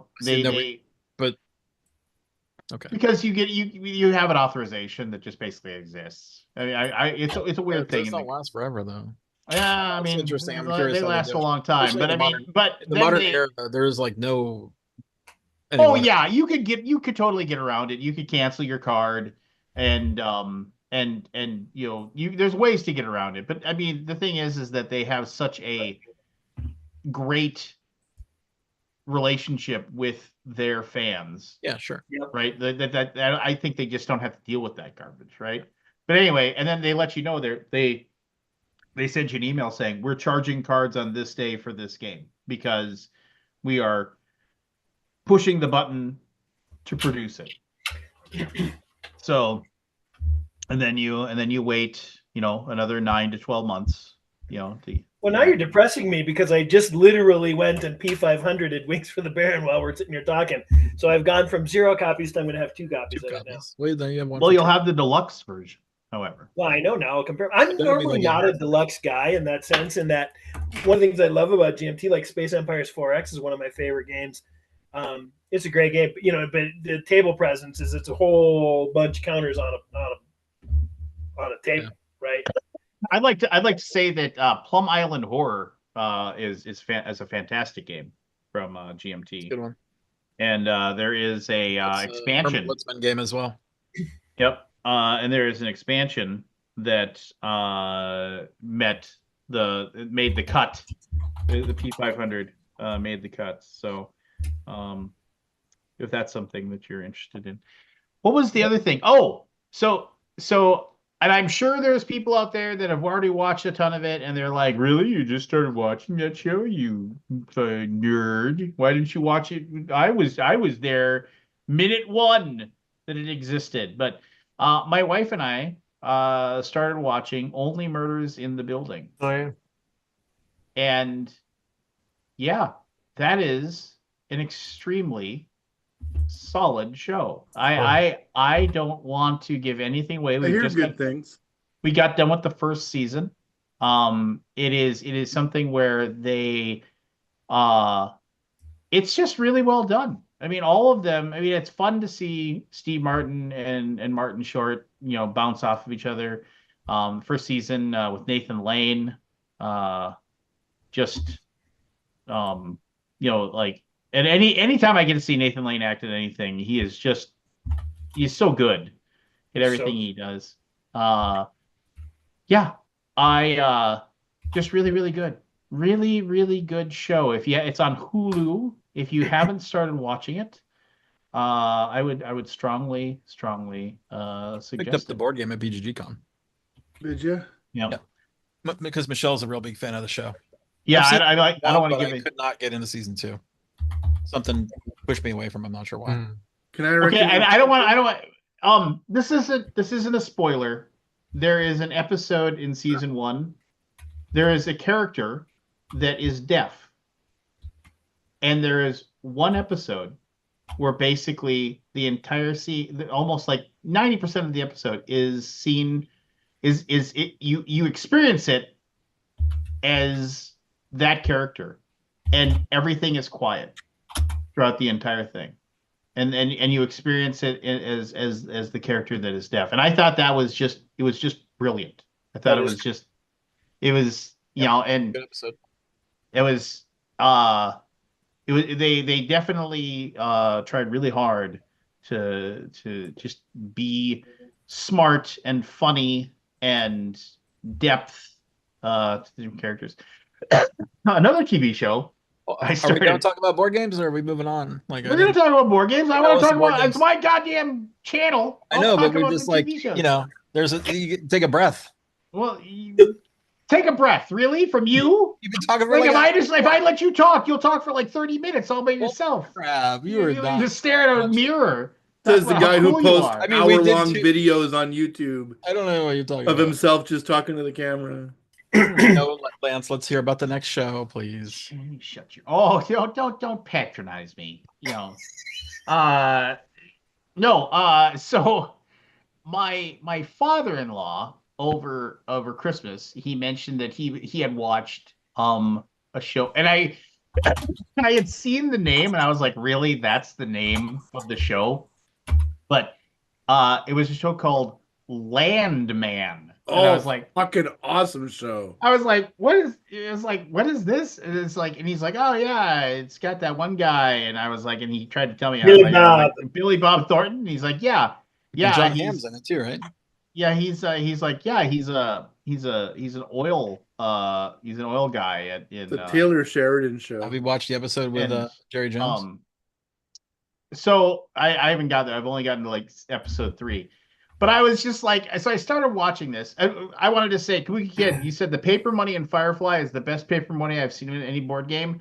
I disagree. I've played Firefly and I've had that. The best paper money in any game I have ever played is Urban Sprawl. It's tough to explain, but if you have a copy of Urban Sprawl, the paper money in that game, like you don't care that it's paper money. Like you don't go get chips at all. Like that paper money. But anyway. I've got that beat. Maybe the you do. 99 game about the trading card game. You know what I'm talking about? Oh yeah. Okay. Then yeah. I know what game you're talking about. That's yes. Bundles of money for $1. Like it's stacks of 10 notes for one piece of currency. What's that? Millennium Blades. Millennium Blades. Check out the money in that. It's amazing. Now it takes you an hour to make the money. Oh yeah. You have to bundle it all. It's bundles of money. It's awesome. But Urban Sprawl and also a very excellent game as well. Urban Sprawl is. But anyway, rest in peace. Yeah, that's sad too. Anyway, so Landman what I've taken is like this entire show. I mean, I've only, like I said, I've only got to like the third episode and stuff, but it's just like, and I was like, I immediately realized why my father-in-law enjoyed this because, Billy Von Thornton stars as a cantankerous, says what he wants to say, does what he wants to do, doesn't put up with anybody's BS. Basically lead that like and suffers no repercussions whatsoever for his cantankerous attitude and just like because he just tells it like it is. And I was just like, all right, I get it. It's been okay. It's been entertaining. It's very much uh what's someone looking for here? It's very much a by the numbers, I would say, show. Well, it's Yellowstone, but with oil. Yeah, well, and that's what it is. And as I'm sitting there and I'm watching like this thing, I'm like, how many of these Yellowstone clones are going to come out now? Well, it's the same guy, right? That's gotta be. It is. No, it is. It's Taylor Sheridan. There's like 4 shows coming out. What you're doing works. We want more of that. Where men are men. I think you guys are watching Dune Prophecy, are you? Yeah. Oh yeah, fantastic. Oh, are you? Okay. They had a big reveal last episode. It's pretty good. Oh, when did that come out? Did I miss one? I just don't. They've only done 6 episodes. Oh no, I'm Where the hell do you people get the time? I watch while I'm working at my desk while I'm doing stuff. Says the guy who's retired. You people. No, I mean, even. Are you retired, Scott? I'm putting a lot. What's that? Were you retired? Yeah, about a year and a half ago, 2 years ago, something like that. I called it pseudo-retired because if something interesting came up, I would go back in. I was in technology. I was in the technical sales side, pre-sales it's called. Okay. I was part of a company called I was one of the early employees of a company called Tableau, and then we went public. And oh, I know Tableau. Yeah, so Tableau was just amazing experience, but then after you have an amazing experience, you kind of chase it, right? The next amazing experience, and when they don't live up to being amazing, it's kind of disheartening, right? So full time at this point, I'm doing Active Magic Games, which is what the game company that I used to produce, the studio to produce Dragon's Down, right? So, but I'm putting the hell of a lot of hours into it for sure. But it's kind of my creative outlet, right? So, pseudo retired is the phrase. Pseudo retired. Pseudo. Any other shows, Lance? Well, as soon as you Anybody start to talk about something, I'll interrupt you. And I have 2. I'm just gonna name them and then I'm gonna move on. Inside Man or Man on the Inside with Man on Ted the Inside, Danson. Yeah, I started watching that. It's cute. And Elsbeth, which is basically a modern day Columbo, which is just one more thing. Just one more thing. Cool. What's good about Elsbeth? It's cute. Like it's a spinoff from The Good Wife, sort of, because he's the same character, but the guy from Lost, the guy that plays the villain in Lost. Yeah. Michael Emerson. Yeah. So it's his wife. Oh, okay. Yeah. But is he in the show? No, she is, but it's like that's the actress. I can't remember what her name is. Carrie something or other. What's it on? I don't know. I downloaded it. I have another grievance, by the way. Oh, are we going back to grievances? Can I? I thought you wanted to talk about board games. Are we talking about board games anymore, or are we just moving on from it? I'll give it up. I don't need to keep talking about it and stuff. There's some good games though. Like Dragon's Down. Let me just get the. Can I ask one quick question, Scott? Why is the matte coffee mug so much more expensive than the glossy coffee mug? Are you talking about for BGG? Yeah. I don't know. And it's a price differential. $6. 26 versus 20. Probably has to be manufacturing costs. I'm sure it is. I don't know why it would though. It seems like here's the thing. I really like the matte mug. I don't like the glossy one. So I got the matte. I would spring the $6 I am for the matte. Yeah, the matte one is the one to have. Yep. So games. Now I've lost my page. I want to hear the grievance. My AT&T Uverse box died, and I don't want to call them because I don't want to. I'm just going to cancel it. Your what? Like you know what Uverse is? It's a cable box. Like it's It's Okay. AT&T's pay. Like television? Yeah, television. Oh, okay. It's like standard like pay channels. You know, remember the whole thing with cable TV? It's cable TV. And I'm just mad because the box died, and now I don't watch it. Michelle watches it, so I'm trying to get her to move to the other stuff just to be off the system, and then. But I'm like, will you please cancel it? Because I don't really want to go through the process, right? Like, because anyway, that's my. You gotta make a phone call. It's not just a phone call with these people. You understand this, right? I You understand. have to go through 10 levels of hell to get a thing canceled these days. I don't know if you've done anything lately. I can't remember that talking about my Dallas Morning News canceling that thing. That was just. There he is. Although I canceled the Washington Post very quickly. It was not a problem. It was one click. That's Yeah. easy. Wow, that's surprising. Yeah, I was surprised. I was like, wow, there's no way to. Yeah, the Dallas Morning News, there was no way to cancel it. It was just, I had to call them. There was no clicking. I clicked to sign up for it. I had to call them to cancel. And I got a good half hour of talking to figure out how to get it canceled. Yeah. Really annoying. Well, let me have you talk Baldy, to my I'll manager. cancel you right now. Hey, William. So I played SETI. That's what I wanted to talk about. Has anybody played SETI yet? Yes, I've played it. I really want to talk about this. I love it. It's great. I loved everything about it, except for one thing. I didn't really like the scanning part. The scanning part is okay. You know what I'm talking about with the That's a big part. and it was like a little like I felt like that was the weakest part of the game. But I think the game is very, very good. Yeah, it's a good game. Agree? Like I can't tell you wrong. What was the weakest part? Scanning. The scan. There's a scanning part. Yeah, part of you use scanning, and when you scan enough, you get. Yeah, you get like little perks out of scanning, and it's so basically it's like how would you describe that? It's a majority game, and you're filling up a slot like of discs. You're filling discs into a slot, and when the last disc fills in, you see who scanned the most, and whoever scanned the hardest, really. Who scanned? Yeah, scan the hardest. Yeah, scan hard. You gotta scan really hard. So hard, Matt. So hard. Careful, my 13-year-old child mind will take this in the bad direction. That's my goal. The game is very cool. I think every card is unique in this game, or there's flavors of cards, but I think they're really fun. They're really, and it's all search for extra. And the different alien races is really. And the aliens are unknown at the beginning. You have like you pick 2 aliens out of like 5 or 6, I think, something like that, and they have different mechanics. And what a great marketing, right? Like they can just release 4 aliens.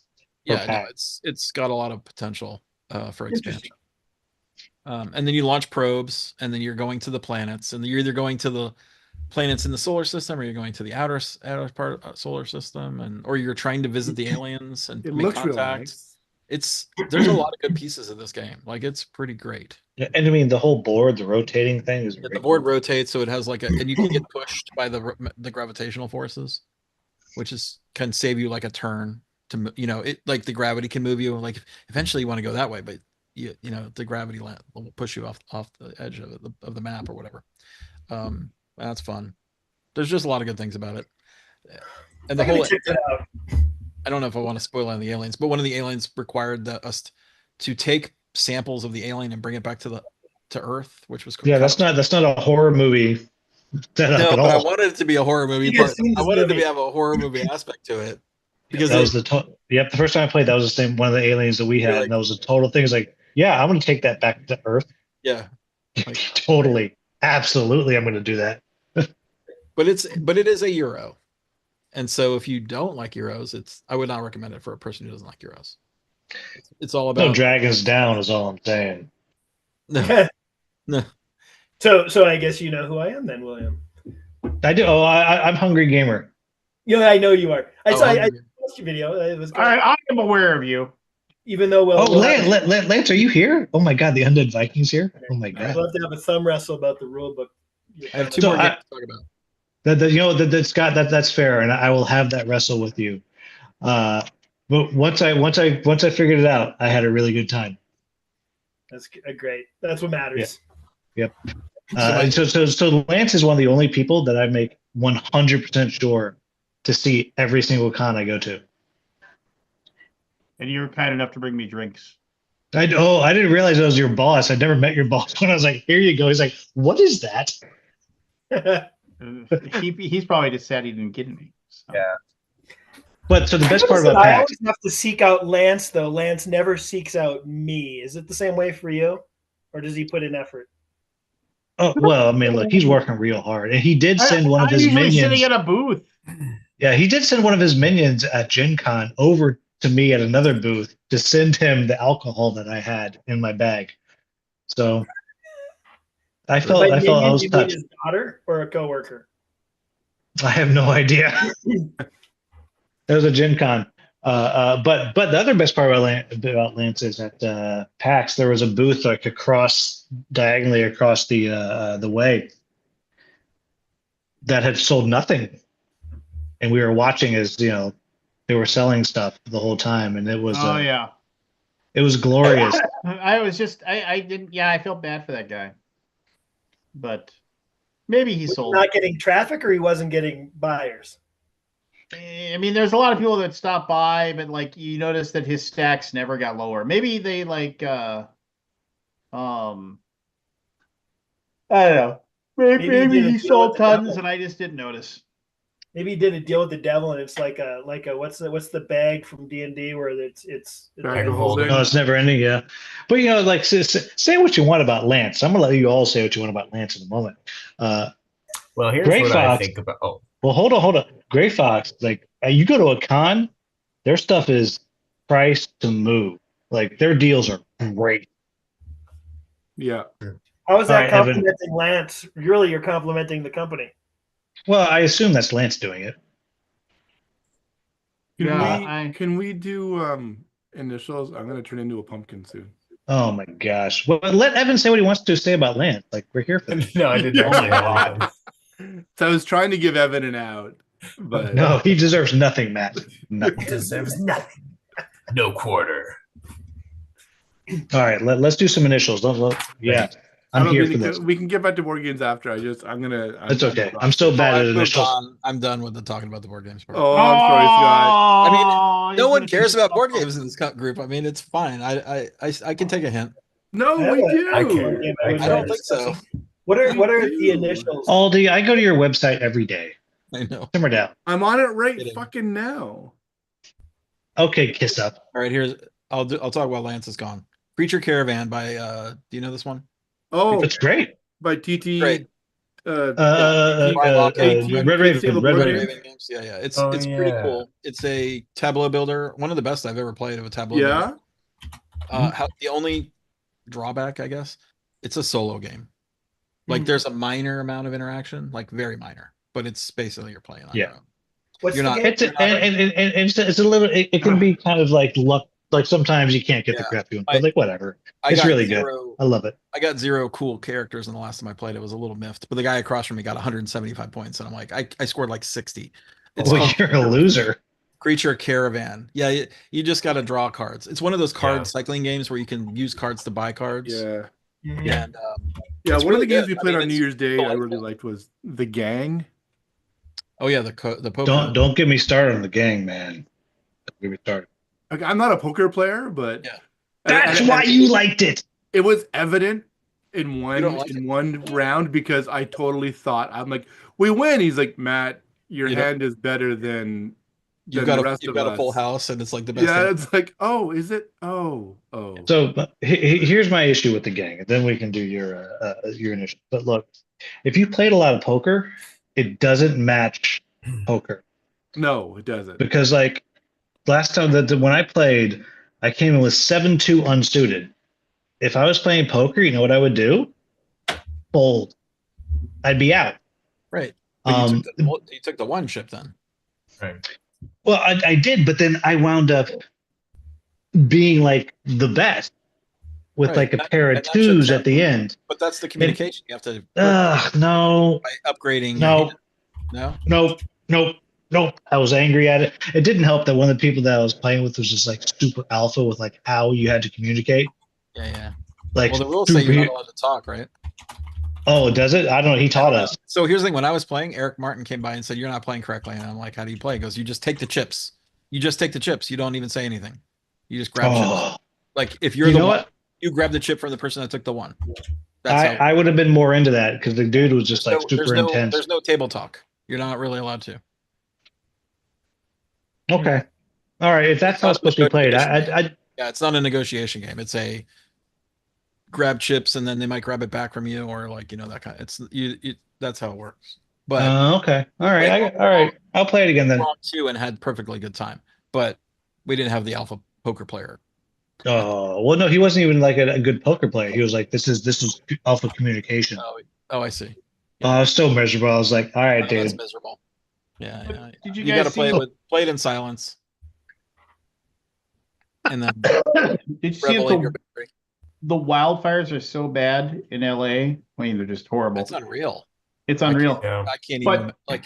I saw a picture of from a plane. It's like half the city's on fire. Yeah, Yeah, so like real bad. they're I mean, the real victim, of course, is that they probably aren't going to play the football game there on Monday night. They're gonna move it to Arizona if they have to. Who's playing? The Vikings and fucking Rams. Oh, that's right. They're playing in LA. Lance, you fine, should I'm just start girding Rain your or shine. loins They're not for the rain or choke. shine. I Usually can't they wait have for rain or Daniel shine. Jones to go in. and be No, your no, we're starting gonna quarterback. lose. We're gonna lose. I mean, I already know. I mean, it's fine. He's It's fine. probably right. After I was trying to puff him up for the last No, game, season's over. the Lions Season's game. over. I mean, I believe the they're Lions gonna are win. monsters. I believe the Vikings are going to win, but You're insane. oh, I know. I'm just a glutton for punishment. Oh, no. I want to be beaten down by life. Wouldn't you rather have the Detroit Lions this year, though? Say again? Don't you want Detroit to win this year too? They deserve it. No, fuck them. No, fuck No. them. I No, know, it doesn't I- matter. Look. My No. Ravens But the Bills, are winning. No, I no. wanna see My the Ravens Bills are win. winning. Here's what and I've said this: no team that hasn't won a Super Bowl gets to win one before the Vikings. So as soon as the Vikings Is are that how it out, works? as soon as the Vikings are out, I cheer for the Chiefs. I'll cheer for the Ravens. I'll cheer for Pittsburgh. I will cheer for the Eagles. I will cheer for Tampa Bay. Just about everybody. I will cheer for the. except I will cheer for the Packers. I mean, yeah. I mean, to just because the Minnesota Vikings have like the fourth or fifth best winning percentage of all time, and we've never won a Super Bowl. except when it counts.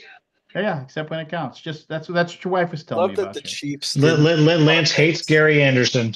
I love that the Chiefs did. I hate Gary Anderson in the too, playoffs. by the way. Oh, I would have if I had been the coach of that team. I would have said, "Give me your helmet. The rest you can keep. The helmet's actually worth some money. You'll be flying home alone." Just like, no, I would. No chance. It's all right, Lance. So come Tuesday morning. I look forward to you joining me on the Ravens bandwagon. Oh no, I mean that's fine. That's fine. I mean, I didn't want the Ravens to win their Super Bowls because I didn't want them to be the first team in purple to win a Super Bowl. That's how petty I am. No, and I will argue to my last breath that people are like, oh, the Lions have been so bad for so long, we deserve this. No, if you were just continuously shit, you don't. It isn't the same as being almost good enough over and over and over and over and over. It's like you never get to have your like excitement build up. I was talking to like Lions fans who were talking about after when they lost to the Niners in the NFC Championship, and they were talking about, I'm just devastated. And I was like, first time, huh? It's like, it's cute. It's really cute. Hey, I'm laughing because I'm like, I just had a soul connection with Lance. Oh no, and it's like Yeah, it's he's like, laughing because he doesn't want to cry on stream. I mean, True. 98. The Gary Anderson misses the Do not kick. talk about the Vikings. I want to be happy. I mean, look. So I'm just going to put it on this. 41 just donut, 41 donut against the Giants. We're like people still to this day said that they cheated and like were listening to our plays.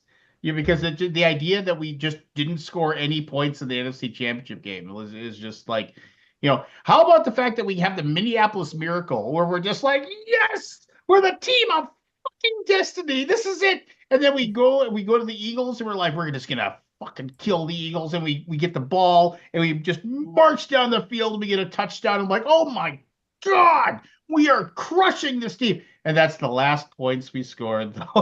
Like Nick Foles, we went in there a 6.5-point favorite because they couldn't start Carson Wentz because he got hurt. And it was like, and Nick Foles, the career backup, just decides to, like, I don't know, inject some sort of weird goddamn adrenaline / steroid injection. He just body. Never wanted to have to buy his own drink in Philly again. Well, and he was never good again. It was like he carried that and then he cashed in and he was never good again. And you know what? Good on him. Stop, please. So you know what? A little. This is with love. Oh yeah. I hope next year in the championship, you guys face the Browns. We're done. That's what I want. We're done. Because it's like we're gonna have to decide. You know what? Part of me says, let's just lose and have Sam Darnold lay an egg. So some other team can give him whatever, $45 million a year and spend the bank, and we'll just go with our rookie because he's cheap. And then we'll have no.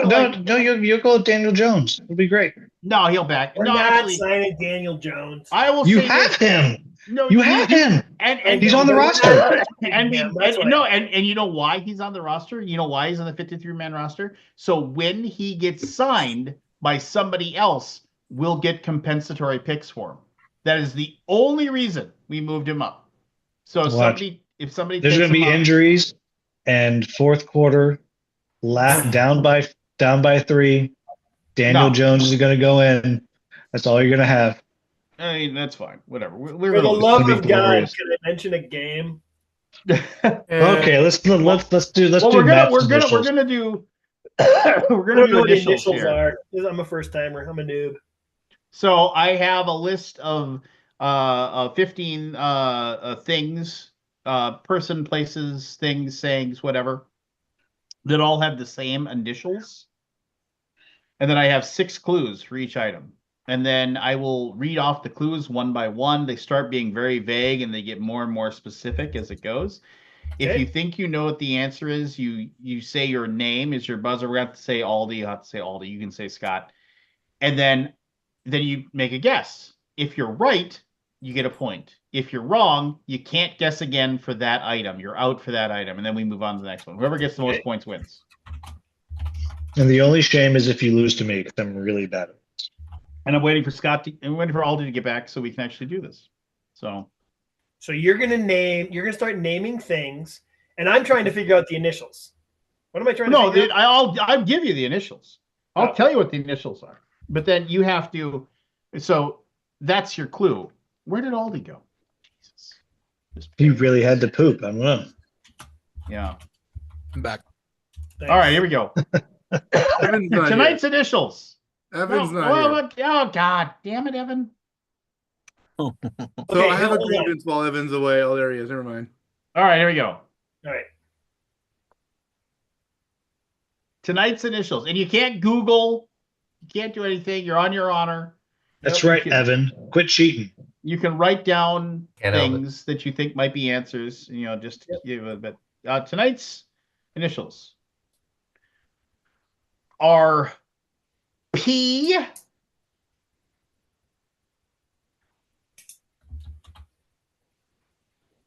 A. Pennsylvania. I win. That's one word, and it's not the. All right. I think I said I win. Item number 1, clue number 1.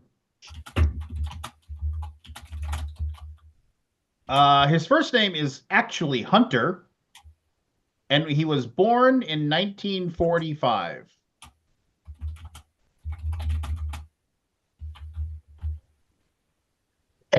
Clue number 2. Founded an institute in 1971. Matt. Go for it. Patch Adams. Well done. Man, I wrote a lot of stuff out for this, and you just get on the second clue. Is that the Robin Williams movie? You nerd. Yeah. I think he's given Patch Adams as a clue. Yes. Matt has given Patch Adams as a clue. Oh, really? Yeah. Oh, He already did his research. That's how I Like, know. we've done PA before, I guess. I guess. Well, I hadn't. It Matt, wasn't on my Clean list. slate, baby. So. Oh, Matt's gonna sweep slay. this. That might slay. All right. Well, I Matt's wonder. gonna Yeah. Matt can't ring in until clue 4. Oh, I don't know. Be creative, Matt. Was frequently seen on the TV show The Sopranos.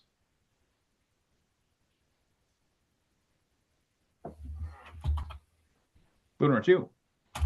Was also seen in the 2003 movie Matchstick Men. So familiar. It's a good movie.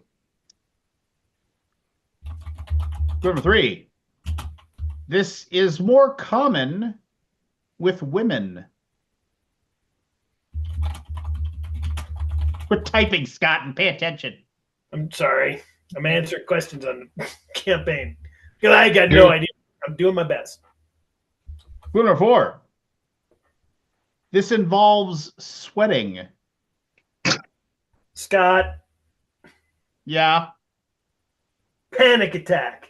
Panic attack is correct. Well done. I could have swore we had this clue before. I have such deja vu. What? Well, then why didn't you get it, Aldi? I don't know. I We've just done couldn't- so I couldn't- many of them. No, I it's bet on you the we tip of your have. tongue. It was deja vu. Can't quite get it. All right. Here we go. Item number 3. Clue number 1. This is a subject of a well-received, mass-produced board game.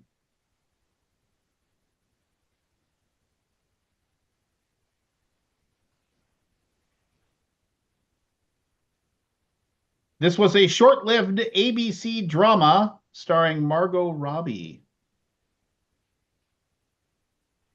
Matt. Go for it. Pan Am. Pan Am is correct. Remember when the Pan Am game came out? It was like, Yeah.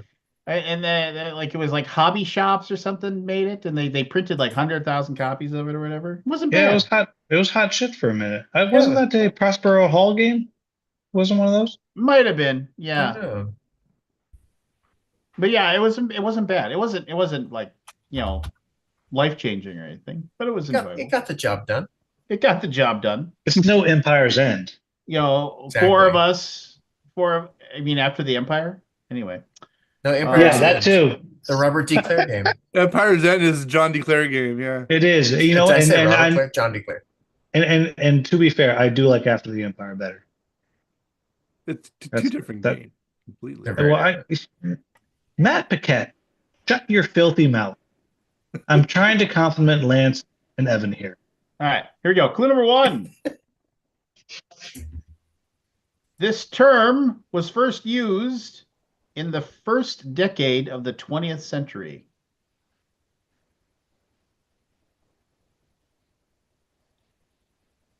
Clue number 2 is connected to fortunes.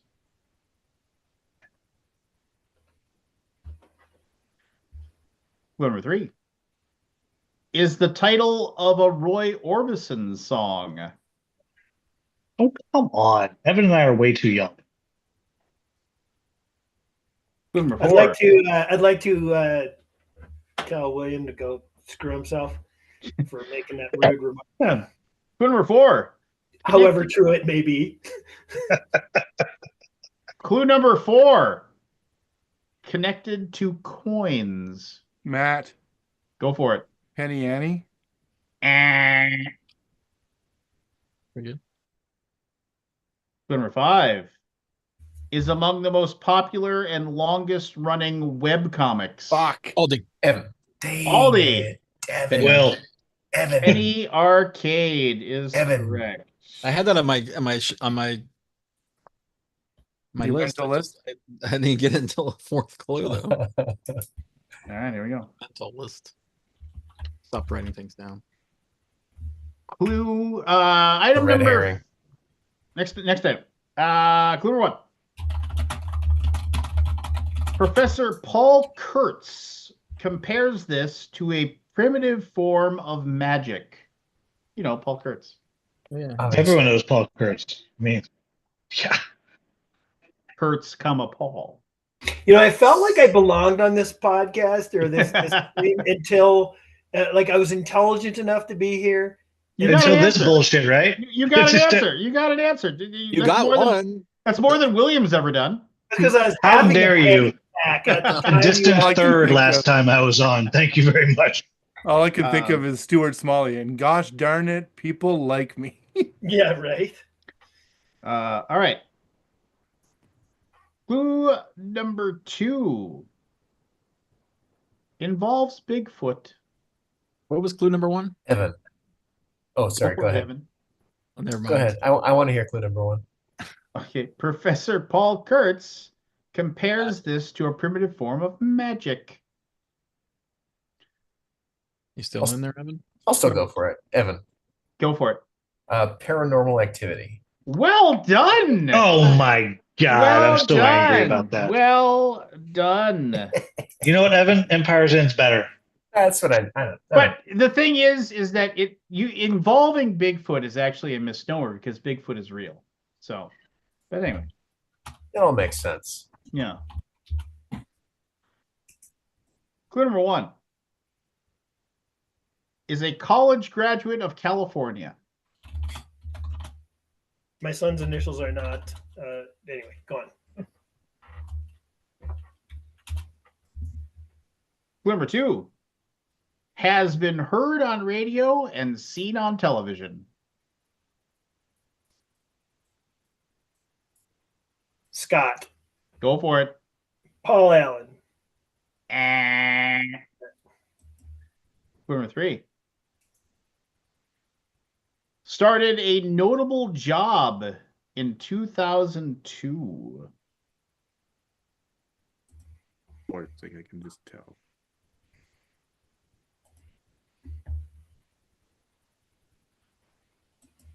Clue number 4. Evan. Go for it. Pamela Anderson.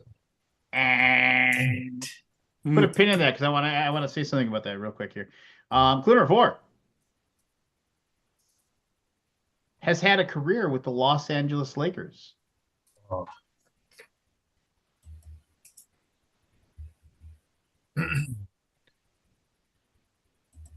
Clue number 5 was married to Emilio Estevez. Will. Paula Abdul? Paula Abdul. I was there told was a That was really good. That was a fun one. Replay, I replay. hate you, but that was a fun one. What? On the board. Well, but was Matt going to answer That's correctly, calling though? I was protest. totally Calling like protest. a full second. All right, go to the arbiter of reality. Well, we don't have to take Will's point away. Don't do that. Kabuki, go see if Matt said it. I did not hear Matt say anything. I didn't hear you So- say anything either, Matt. But Kabuki, I need this. So the Pamela Anderson thing, I mentioned this before, and I don't know if I think I mentioned this before, but the Criterion Collection, they have a YouTube channel, Yeah. and they have the Criterion Closet, and they let people come in and pick like movies that they really like, and they let them just take the movies.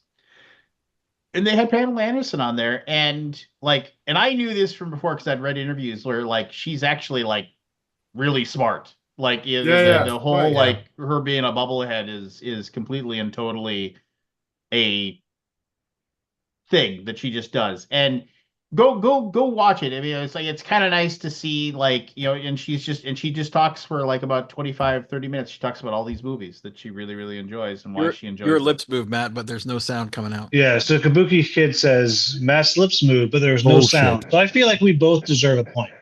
That's what I think. That's what Canada would do.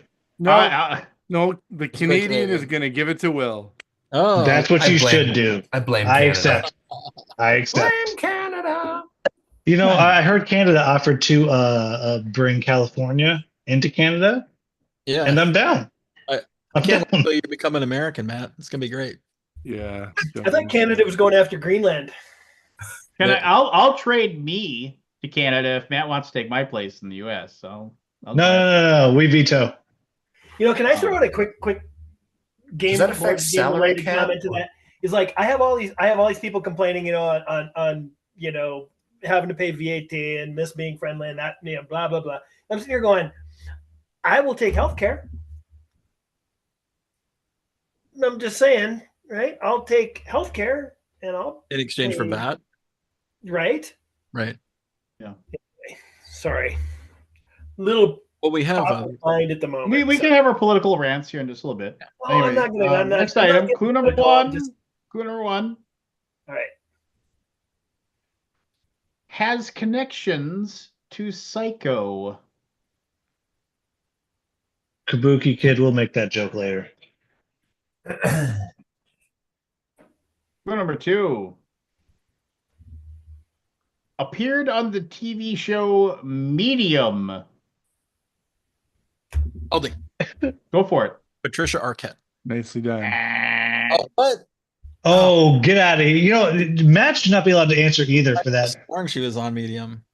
Clue number three started on February 25th, 1881. Okay. Way off base. Wait. What date? Give me the date again. February 25th, 1881.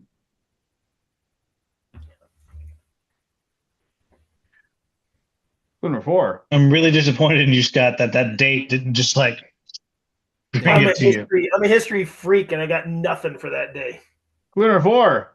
Known for cotton, cattle, citrus, Oh, heat, and copper.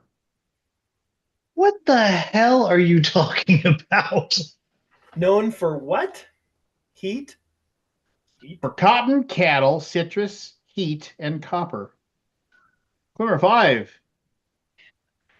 Regularly includes jackrabbits, bobcats, rattlesnakes, and mountain lions.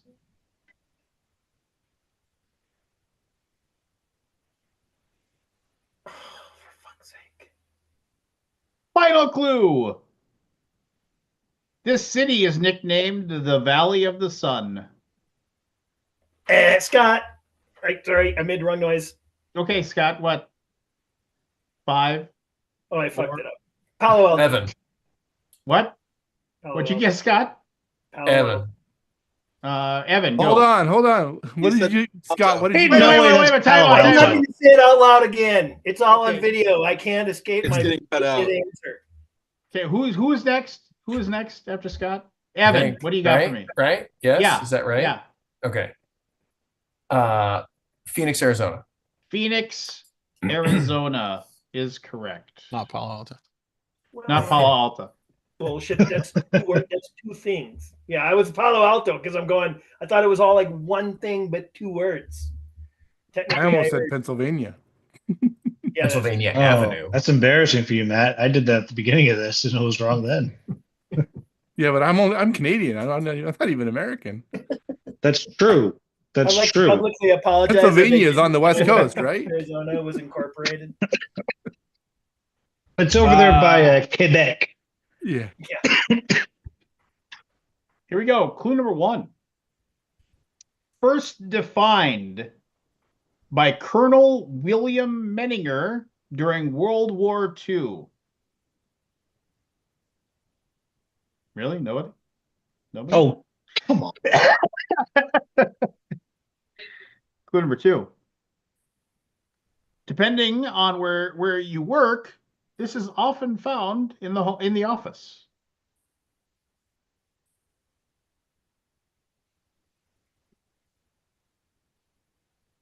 Number 3.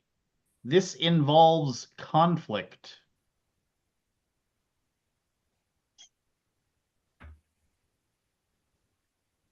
Matt, Go for it.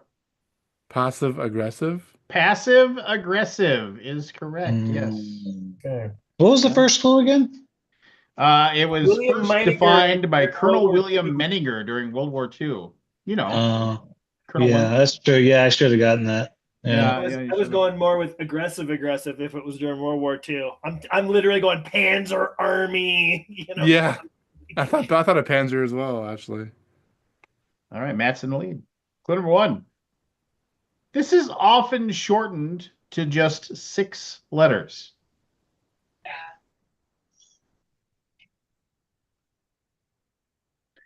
Clue number 2. This sets terms.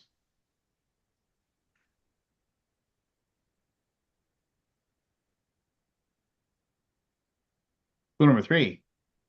Evan, Go for it, Evan. prenup. And Oh, dude, that was amazing. Except for the fact that it's an Well, N. prenuptial Well- agreement.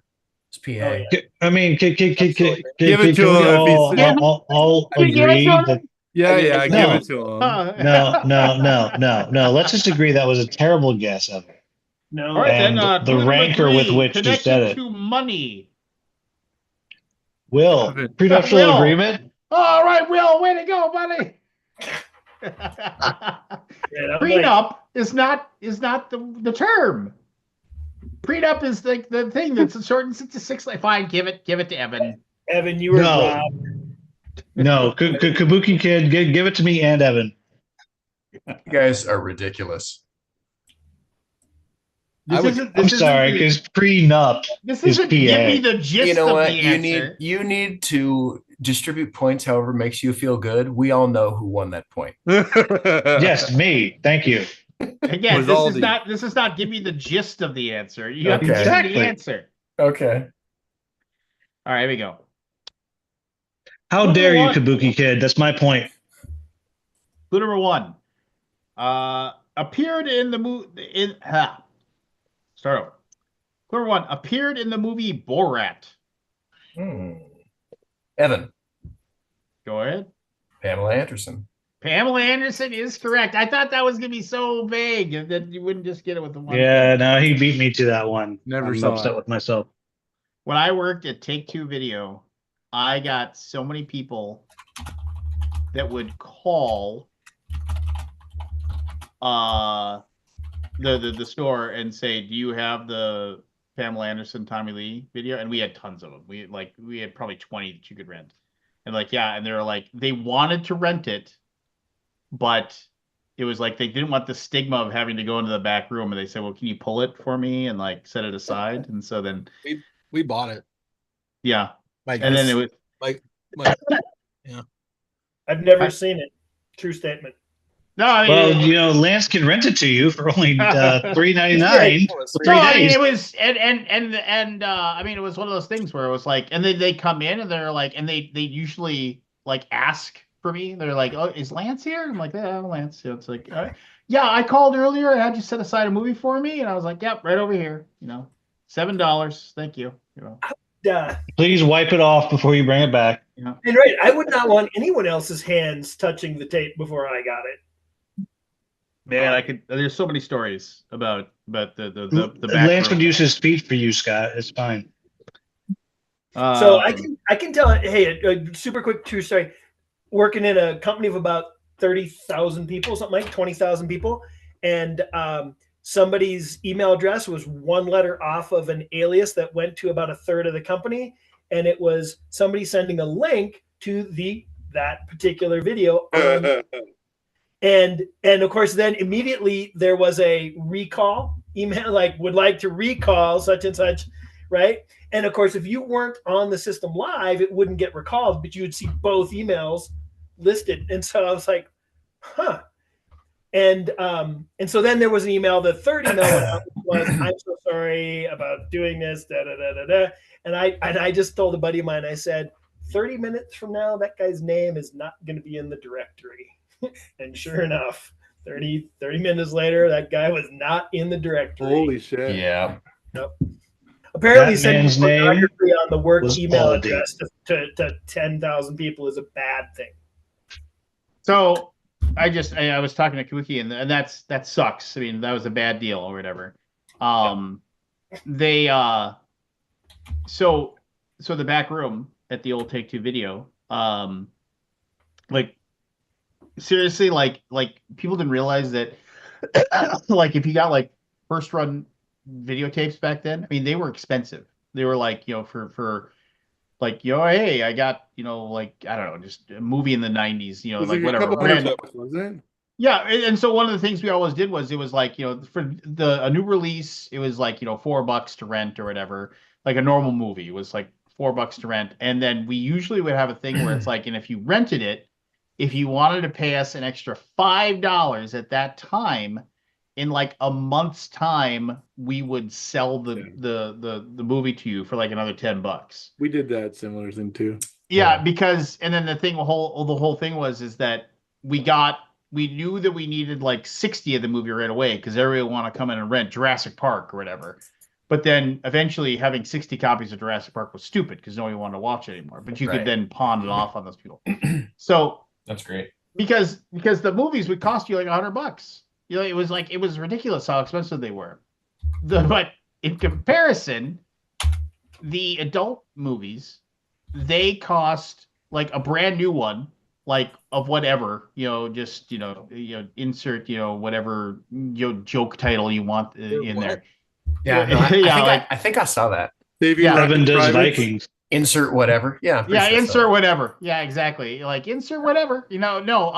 Like those, like one of those would cost like we would get like a box of 40 of them for $120.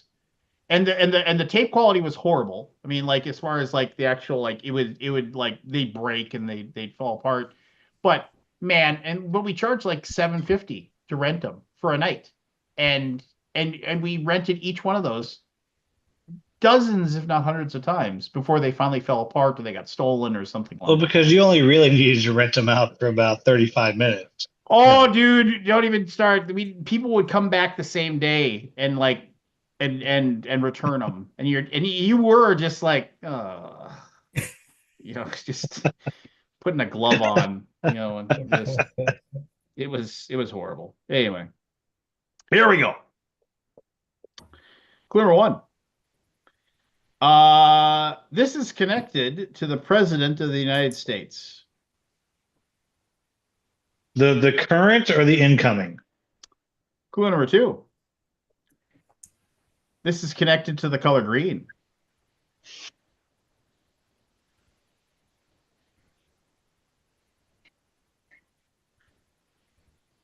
Clue number three. This involves parades.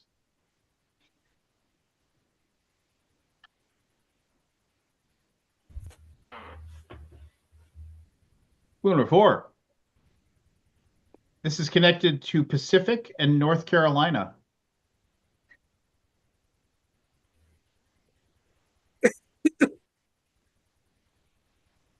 Clue number five. The first known reference of this comes in Aldi. Go for it. Pennsylvania Avenue?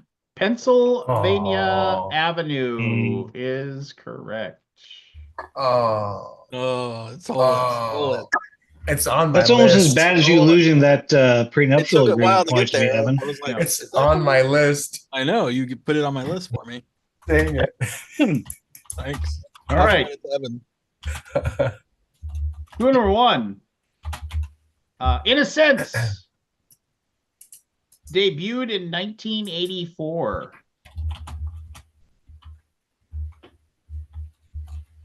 Clue number two. Has a connection to Teddy Roosevelt.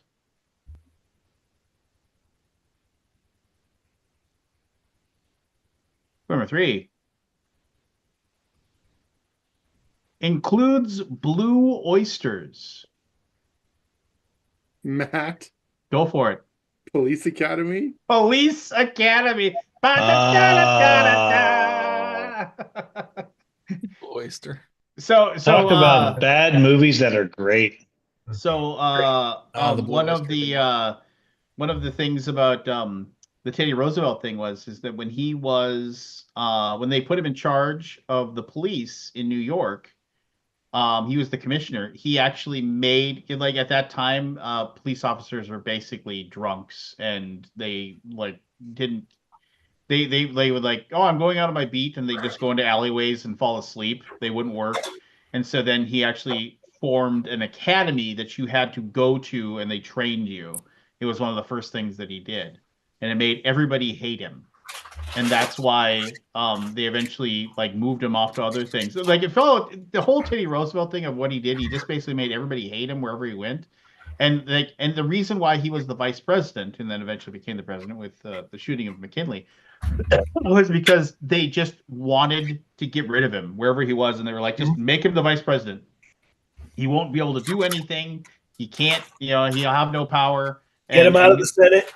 Yep, get him out of the Senate, and that's the reason. And then all of a sudden, there you go. He's a pretty fascinating guy. So, I do know what I want, but I'll figure it out one day. Yeah, you want me to have 2 and Evan to have 3. That's what you want. All right, here we go. Clue number 1. Oh, yeah. Relates to existence.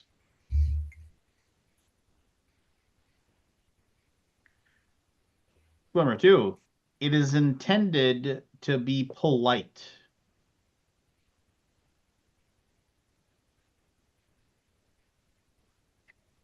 Clue number 3.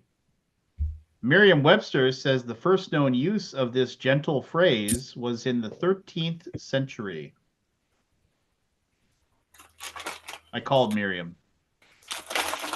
I talked to Webster today. Yeah. Clue number 4. This often occurs unexpectedly.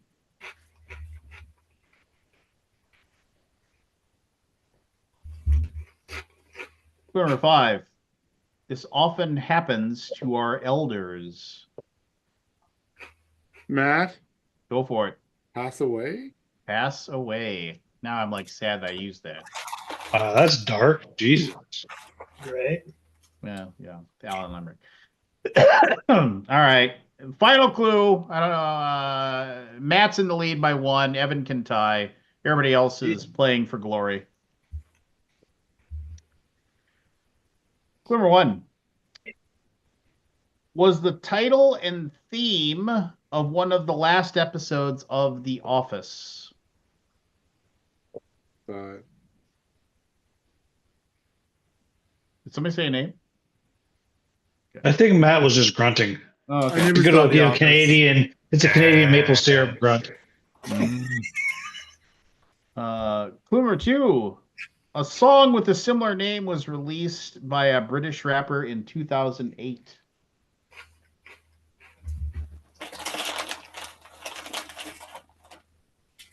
I love how everything Scott does is so loud. Yeah. Go for it, Aldi. What do you got for me? Party animal. Meat and chips. Sorry. Clue number 3. These can be made quickly. Aldi. Can't You're say already it. out. Clue number 4. These are often thrown. Matt, Go for it. Paper Airplane. Paper airplane Nice. is correct. Matthew wins. I am just pissed I didn't get that one, but I was thinking helicopters. So The best Yeah. part about that is Evan didn't win because he doesn't deserve it. That's the best thing. I was too focused on the chip bag. What kind of chips are you eating? All right. They look like Ruffles. It's 11 minutes mean, past you- my bedtime. Like Good you mean night, you take that and the loudest keyboard on the planet and it's Oh, I know. Chug, chug, chug, chug, chug, chug, chug. I'm sorry. You're I'll fine. be better. God, it was nice Do to better. meet you. Yeah. All right. Congrats on your success. Matthew, it's good to see you, man. Thanks for Thank you, bro. telling me about that thing so I can reach out to the guy Yeah. and Yeah. I'll Do see what I stuff. can do. I'm So, around all day tomorrow, Lance, if you want to chat about it. Yeah. I want to try to. I mean, I think I might have options. So Cool. yeah. All right. Matt, go for a run tomorrow in that frigid Canadian air. No, I'm gonna hop on my Peloton bike though. I will do that. We'll post about it so I can be like, that's amazeballs. Okay, grievance before I leave. Peloton has changed the permissions on their site and Facebook. So when I share the thing, it just shares a link that you can't see because you're not a member. Yeah, that's It's annoying. bullshit. It's Well, it's fucking. time to start screenshot. Oh, you can't screenshot. I 'Cause will. it's No, on I your will. bike. I do screenshot, but that's just Yeah, it's dumb. making me work harder. Yeah. Anyways, night all. That Hi, might- Matt. Have a good run. Have a good bike tomorrow. Oh, let's talk about Canada. Blame Canada. You know, Peloton is the highest paying streaming service for artists. Really? And they What? pay the most per Wow. stream. Wow. Yeah. That's cool. That makes no sense. It's like 33 cents a stream. Like whereas Spotify's like a Right. 0.05 cents a stream. Not even a penny. Wow. Yeah, it's crazy. Should get some videos of me riding a bike. Jeez. I know. Yeah, nobody wants that. No, I mean like, you know, the whole thing with Spotify ripping everybody off because you know what I'm talking about? Yeah. Music streaming in the modern world. Right. No, Yeah. no artists are really getting paid. Right. Apparently Yeah. Peloton's not. Yep. Well, makes me want to do Peloton, but you know, Exactly. like I have a road. All right, so I was here late. What's new in the BGG world? What do we need to know about? It's new. 25 years this year. Yeah. Really? Yeah. Holy shit! We're about to balls. cross 4 million users. I'm looking at the number Wow. 3.92. Oh, Everybody Just let you know. sign up fast. Exciting. We've had our largest traffic month ever. Wow. 6.5 million users in 1 month. I did at least yeah, one of but those. like I'm like 2 million of those impressions, so like it's really not. You're Right. helping out. I get very bored at school sometimes. Yeah, no, it's all good. I mean, it's a bit crazy.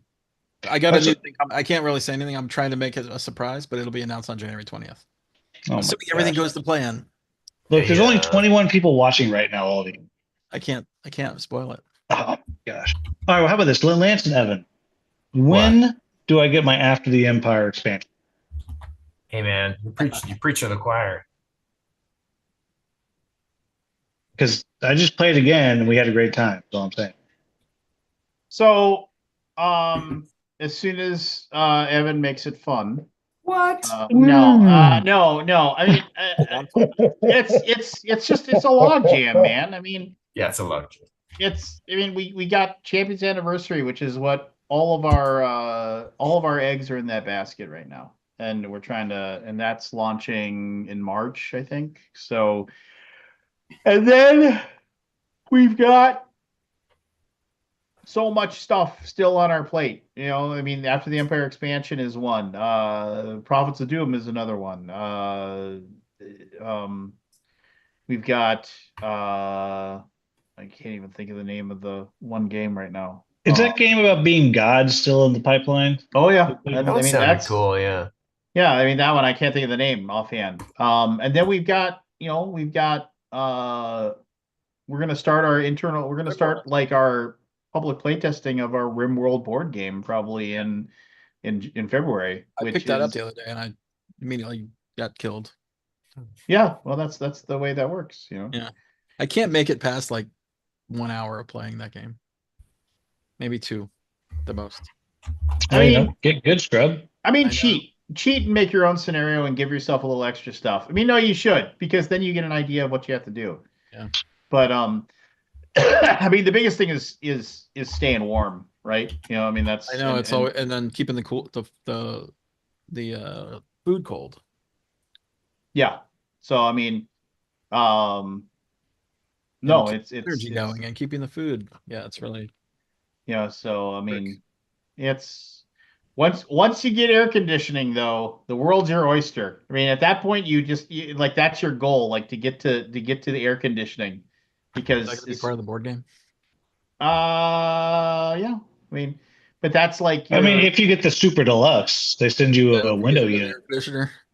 Yeah, but you have to, install it on your own.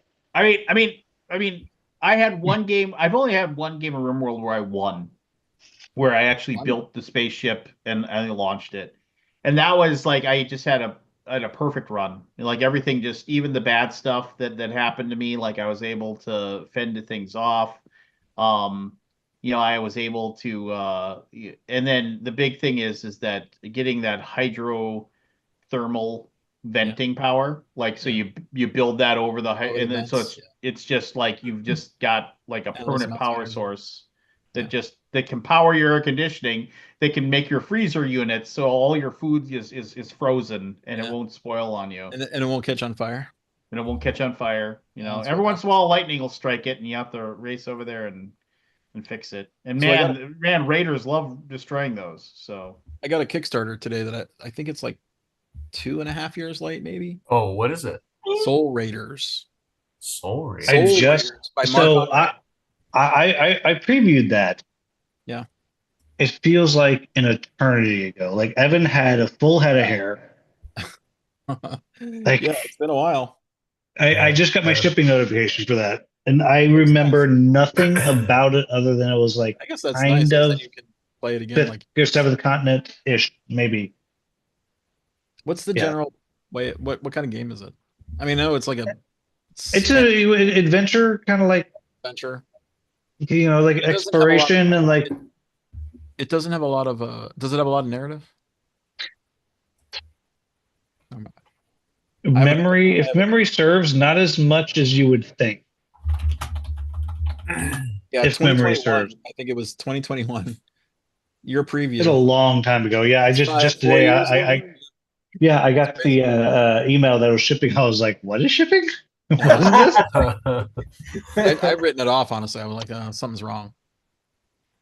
Yeah, I remember enjoying it, but yeah, I remember very little else about it. I was like, Have, oh, that have was you fun. have you played much of the Iridia game yet? I really want to get that. I have not got my copy. No, because I have to. I've had thanks Scott. I had to finish doing Dragons Down. I had to get that video out. Oh, Yeah, so I had to do that, and now I have to do Earth Under Siege. But then right after that, I get to try Iridia. Hey, Which just out of curiosity, did like you say I had to get that done?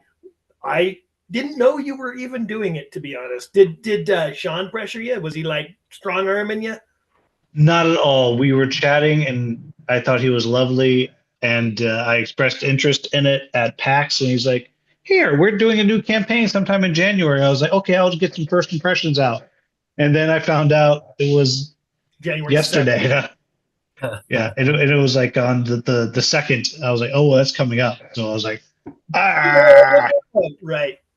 Apologize for that. I That is will. 0% your fault. And also, Sean was like, if it's after, it's fine. But I was like, no, you have a campaign. I'll get a thing out. I mean, let's be clear. Sean is probably the nicest person in all of board gaming. I mean, I don't know all of Suck you it, guys. Evan. I mean, I don't know. I don't know you guys That all that son well. of a. No, Right. actually, Sean is very nice. Like, I could have hung out and talked with him all day. yeah, Sean's great. Is Earth Under Siege worth playing? I don't know yet. I got this gigantic box, and I'm like, oh my It's god. so big, but everybody I know who's played it said it's very fun. Think more stealthy than you would think Is that for good? that, stealing I Stargate really enjoy box the. cover. Now I'm typing really slow because I know I'm loud, so I'm There like was a trying to be there was a careful. stealthy game that came out recently. I didn't really enjoy it. Yeah, Michael Kelly from One Stop Co-op, he really liked it, and he Yeah, and I I mean the usually game. agree on Dungeon It Crawls. looks nice. It looks really cool. It's rocking Yeah, an 8.9 with 96 ratings. That's not always okay. easy to accomplish, even. Yeah. Yeah, it's a little hard. yeah, Nice. but yeah, I'm super excited for Iridia. I did a brief demo at Me too, man. I mean, oof. And I like that it's not really narrative. Like I like narrative, but I like good narrative. Yep.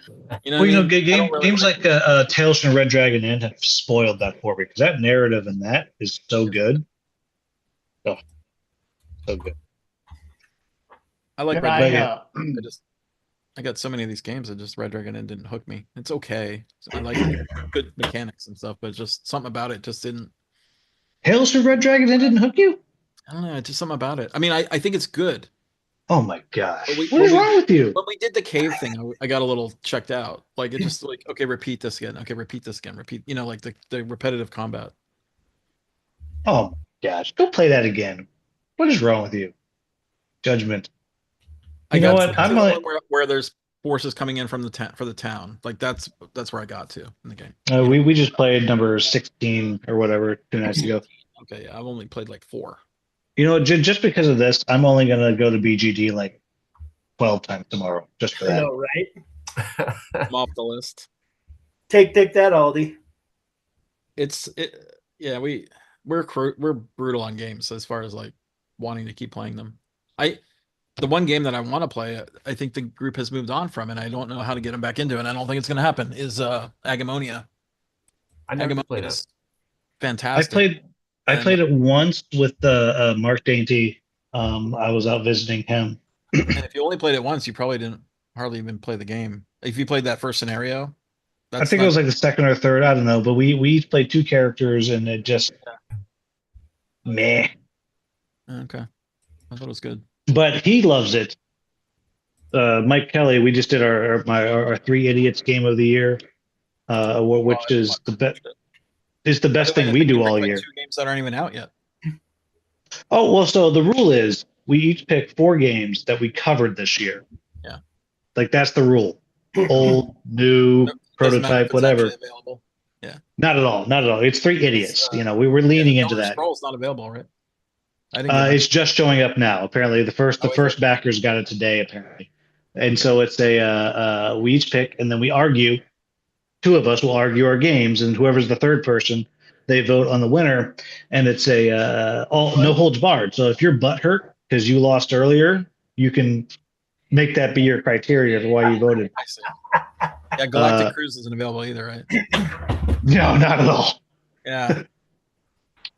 So the final thing was a game that is not available yet versus a game that came out like 2 years ago. Because one of us just covered the one this year. I see. So that's cool. Yeah, it's a different. I will. Chord. It's definitely the funniest thing that we do all year. It's definitely great. 3 Idiots is the right nomenclature for it. I like that you picked Distilled in there too. I like that game. Yeah, that was cool. Yeah, that's one like he keeps dropping expansions for it that makes that game better and better. And there's I didn't play any expansions. I just played the base game. Oh man, I always am down for like there's the Middle East North Africa one. You get that just because like it's got more ingredients. But the last one was this small single, box of cards. It just adds a little bit of a market. And so like each turn, the next round spirits from Asia are going to be sell for more or, whatever. Everybody I play that with likes it, except for this. 2 days ago I played it with Keith. Do you know Keith? Keith Collins? No, I don't know that Keith. He's an Alaboomer. He hated it. I'm like, what? He goes, I don't like this randomness. I'm like, so you mitigate it. You add more ingredients. Like, it doesn't matter. Don't care. I don't like it. I'm like, okay, judgment. I mean, like the game, I think it's amazing, and I don't give that praise lightly in the world of board games. But yeah, it's good. I still haven't played that game that you said you loved. Something Ignis. Something Ignis. Something Ignis. Everstone. Everstone Ignis. Yeah. No, I think it's just Everstone, isn't it? Or is it? Got something about Ignis in it. It's in my back. I haven't opened it yet. But you were going all. I'm discovering Ignis. Yeah. There it is. It's not going. It doesn't have that much action on here, which is crazy because I think it's really good. Yeah. Like it's getting. I mean, who knows? There's could be lots of reasons why, but it's a Kickstarter game, right? So you may not have gotten that many backers, and the backers that I got about it didn't really play it because it came out like I got it in the midst of a flood of new games coming out, like right as or right at I got a review copy. I don't know, early December, late November, something like that. Yeah, it's a lot of. I haven't played yet. It's high on my list though, just because you were raving about it. Yeah, I don't know. Maybe I'm wrong. I mean, you do hate Tales from Red Dragon Inn, so it does have it has a lot of like swinginess. But I don't mind swing. I thought it was endearing. I thought it was really, really a cool system the way it worked, and I was skeptical, honestly, the way you come. Yeah, I'm looking forward to it. Well, so I mean, it isn't the Will and Aldi stream. What do you guys think? Oh, I was going to go We down can to talk it. about other games. I mean, or talk about other things. Doesn't matter. So we were talking about GMT earlier, and their P500, and there's a game that they had on their P500 that didn't make it, and I was really sad because I like the theme and I like the mechanics of it. But then it was picked up by Fort Circle Games. You guys familiar with Fort Circle? Yeah. Yeah, they did Shores of Tripoli, right? Yeah, then Votes for Women. Is that Fourth Circle? Yeah, yep, exactly. I'm becoming a huge fan of those guys. But anyway, Hunt for Blackbeard is a game that's just a 2-player cat and mouse game that I'm really looking forward to, but probably isn't done many radars. I saw this the other day. That looked pretty cool. Never heard of that. Well, so now Fourth Circle, I just recently got it on. Volko Ruhnke designer. Yeah, exactly. He does those coin games, right? Yep. Stuff like that. Yep, exactly. So that's what I'm really excited about. I lean towards kind of meteor games for sure. I just got on Fort Circle's radar because a friend of mine, she's on Level Up Board Game Podcast. She mentioned it to me that they have a game about Shakespeare's first folio coming, and I was like, I'm so in. Let me in on that. Dream theme. So I don't know exactly when it's coming, but I'm now on their list, and I'm so excited because like that's so my jam. What really got me noticing them was the quality of the production quality of their games. Really nice wooden bits, really functional maps, functional cards. I'm a big fan of that. Right, it's not over fluffed, but certainly not underproduced either, and especially for a small publisher. So, big fan of those guys. Have you played Votes for Women? I haven't yet. No. It's sitting on my shelf. I keep it right there, so in every single video I do, it's right over my shoulder, so I can. So here's my issue. I don't know anybody who does that wants to play the anti-suffragette. Right. Right. I feel like I don't want to win if I'm them. Evan, come on down and we'll play. I'll do it. I'll be the villain. We know you're bold. I'll do it. Yeah. The evil forces the hair. Evil. We did talk about the Superman trailer already. We already covered that. You know what? Superman is low down on my list of superheroes that I care about, but I'm all in after that trailer. Crypto, right? Really? God, I'm so there for Crypto. Don't you badmouth Crypto, God. Hopefully it's been there for more than 2 minutes. The only person on earth who went meh, the whole thing, start to finish. As long as you're not mehing Crypto, it's okay. No, I'm just mehing the whole thing. Like, meh. I don't know. You give me a review of it afterwards, and then I'll go see it if it's good. And Superman is my wife's favorite superhero, and she didn't love any of the others, but. Who is this actor? I don't know what he's from. I'd never heard of him, but he's very pretty. I mean, he's no Lance, but I'd be here for that. Lance is Superman. I need to hear about this new guy's board gaming habit and Warhammer and whatnot, and it's got to be on par with Henry Cavill, or else. Okay, so the best thing that I saw, I don't know what Henry Cavill. Oh, it was the Sherlock Holmes movie Henry Cavill did with Billy Bobby Brown. And I saw this clip where it was on there, and the interviewer said, "So what Warhammer, what 40K faction would Sherlock play?" And like it was clearly he's on this long press junket, and he's tired, and you see him light up. Yes. And he's like, oh God. Oh, but let me think. Well, what do you think it would be? And the guy's like, I don't know. One of the PAs told me to ask you that. And like, you see him just deflate. He's like, I mean, I guess it would be this because that's like the But it was such a beautiful moment. Like this, My like people. he's like, yeah, he's like, oh, you're here. Oh, you're not, and you're maybe making fun of me. Right. Yeah. There's a good scene of him on the Graham Norton show where he talks about With that. Tom Holland, yeah. Yes, exactly. That's a good clip. So Yeah. So for the viewers, basically Graham Norton's kind of making fun of him about it, and Tom Holland's like, "That actually sounds like a lot of fun. Can I come play?" yes, yes, Yes. yeah, Hmm. yes. Mm. All right. Before I go to bed, what's the next game that you guys are like? I really want to play this. Can't be something you designed, Scott. No worries. Evan. I'm I don't out of design shit. games. I got one. Okay. The Aeon Trespass Odyssey. Oh, You know what I'm talking about? yeah, yeah. Box is about as big as like half this room. Hmm. Another expansion came out with just as much stuff in it. Did it really? Oh, I didn't realize another one came out. Yeah, it's the 4, 5, and 6 or what? It's 1, 2, and 3 in the first box, and 4, 5, and 6 in the second. And the boxes are just monstrous, like 1,000 cards, and I'm like, I have to see what this game is. Did you play the first one at all, or you haven't played it at all? No, I've not played it yet at all. I've heard it's a lot of fun if you like that kind of thing. It looks a lot like Kingdom Death Monster, and I really do like Kingdom Death Monster. That looks pretty cool. Yeah, it's cool looking. Those minis are pretty dope. I'm a little like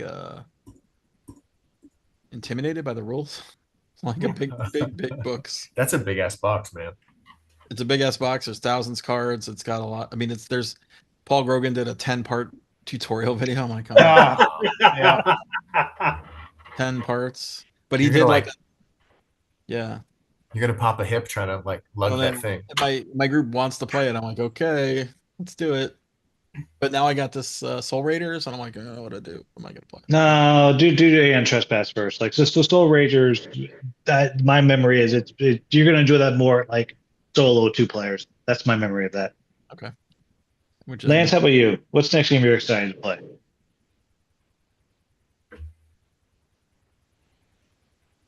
So I was thinking about something. I was gonna say something. Yeah, go ahead. Because I had a thought. Pillow I- game. well, No, I'm oh. sleeping. He was already doing that. I know. I was like, No, I'm just listening to you guys Okay. yammer about nothing. yeah. Show about Oh. nothing. Show about nothing. Hey, it's like Seinfeld. Yeah, suck it, Jerry. I was thinking about so I played D&D with my buddies a little bit ago, and I was and we're all like higher level now. We're like 10th, 11th level, and I came to the realization like D&D used to have and this is totally off the wall and has nothing to do with anything. It's just me talking about it. I think I want to do a video about this, but it was like back in the old days when you played D&D, once your character got to 9th level, they basically the idea was that they retired, and then they formed a stronghold somewhere, and they followers showed up and whatever. And then you kind of the idea was that you retired your character and you started a new one. And then your character just became like this part of the world. And I always thought that was like, well, I want to keep playing this guy. Like he's super cool. But I mean, like now I have this fighter that's like super high level and nothing like the way unless like you have like things that are really, really like devastatingly difficult to fight that would like basically kill everybody else in the party. Like there's nothing left for him to fight. It's like it's not interesting to play anymore. And I realized that like that's why they retire because they're bored. It's like we ran into like, oh, we had to kill a bunch of giants, and I just kind of waded in and killed giants for like 10 rounds of combat, and then he just kind of sat down and like whatever. And it's like, and I was like, that's so maybe the original people that designed the game they were onto something. They were like, yeah, once you get to that level, it's just not fun anymore. It's more fun when you play other things. So anyway, I just and most of the time, but people never play that long anyway, so they never like get to that level. They never like play long enough to actually, if you play with the rules.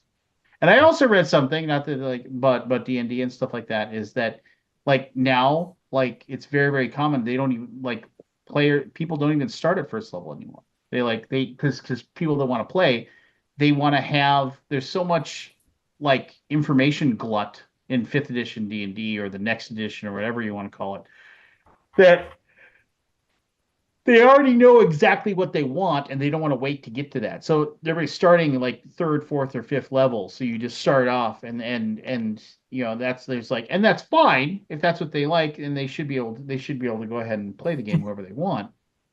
But you don't earn it. Like you don't have that process to get to that level. You don't, it's just kind of handed. It's like the process is the fun though. That's the reality for me anyway. Well, it depends. Well, you know, yeah. it's like, the video games from 2 decades ago, the grind was a part of what made you feel like you earned that item, that you killed all those rats to turn into felt to turn into, you know what I mean? Like, Yes. you felt like you earned that grind. And nowadays, like, that's just not the thing anymore. So I think it's just kind of part and parcel to that shift in people wanting to just play the sweet spot of like third level to ninth level. And then, that's the thing. Interesting. They don't want to do the grind. I don't know. Yeah, I don't want to do the grind. I just want to be a god. Exactly. All right, Scott. What's the next game for you? Scott, me? Yeah, we're done with Aldi. He's doing a trespass. So I'm going to make a comment here just because I want to see if anybody from the campaign will watch the video and see this, which is clearly next expansion for Dragon's Den. Okay, that's all I'm going to say. I know I did very clearly say something you haven't designed. Yeah, I know. So the game I'm actually really looking forward to playing is Alte.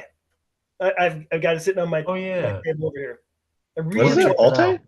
Yeah. Yeah, I saw it, and that one I saw it at Gen Con, and I was like, okay, number one, that's really a pretty game, right? And then I had the person walk me through it, and I said, and I'm not a deck builder fan, but it is a deck builder, and but I'm a big 4X Civ, Civ sucker, right? Mm-hmm. So anything 4X, so Eclipse to any of them, right? Have you played Rise and Fall? Rise and Fall. No. It's a 4X. It's an X. Maybe a 2X, 3X. Is it Red Raven? No, it's Ludically. Christoph. Oh, I looked into this, and this looks so good. It's good if you. I mean, are you? I guess you are.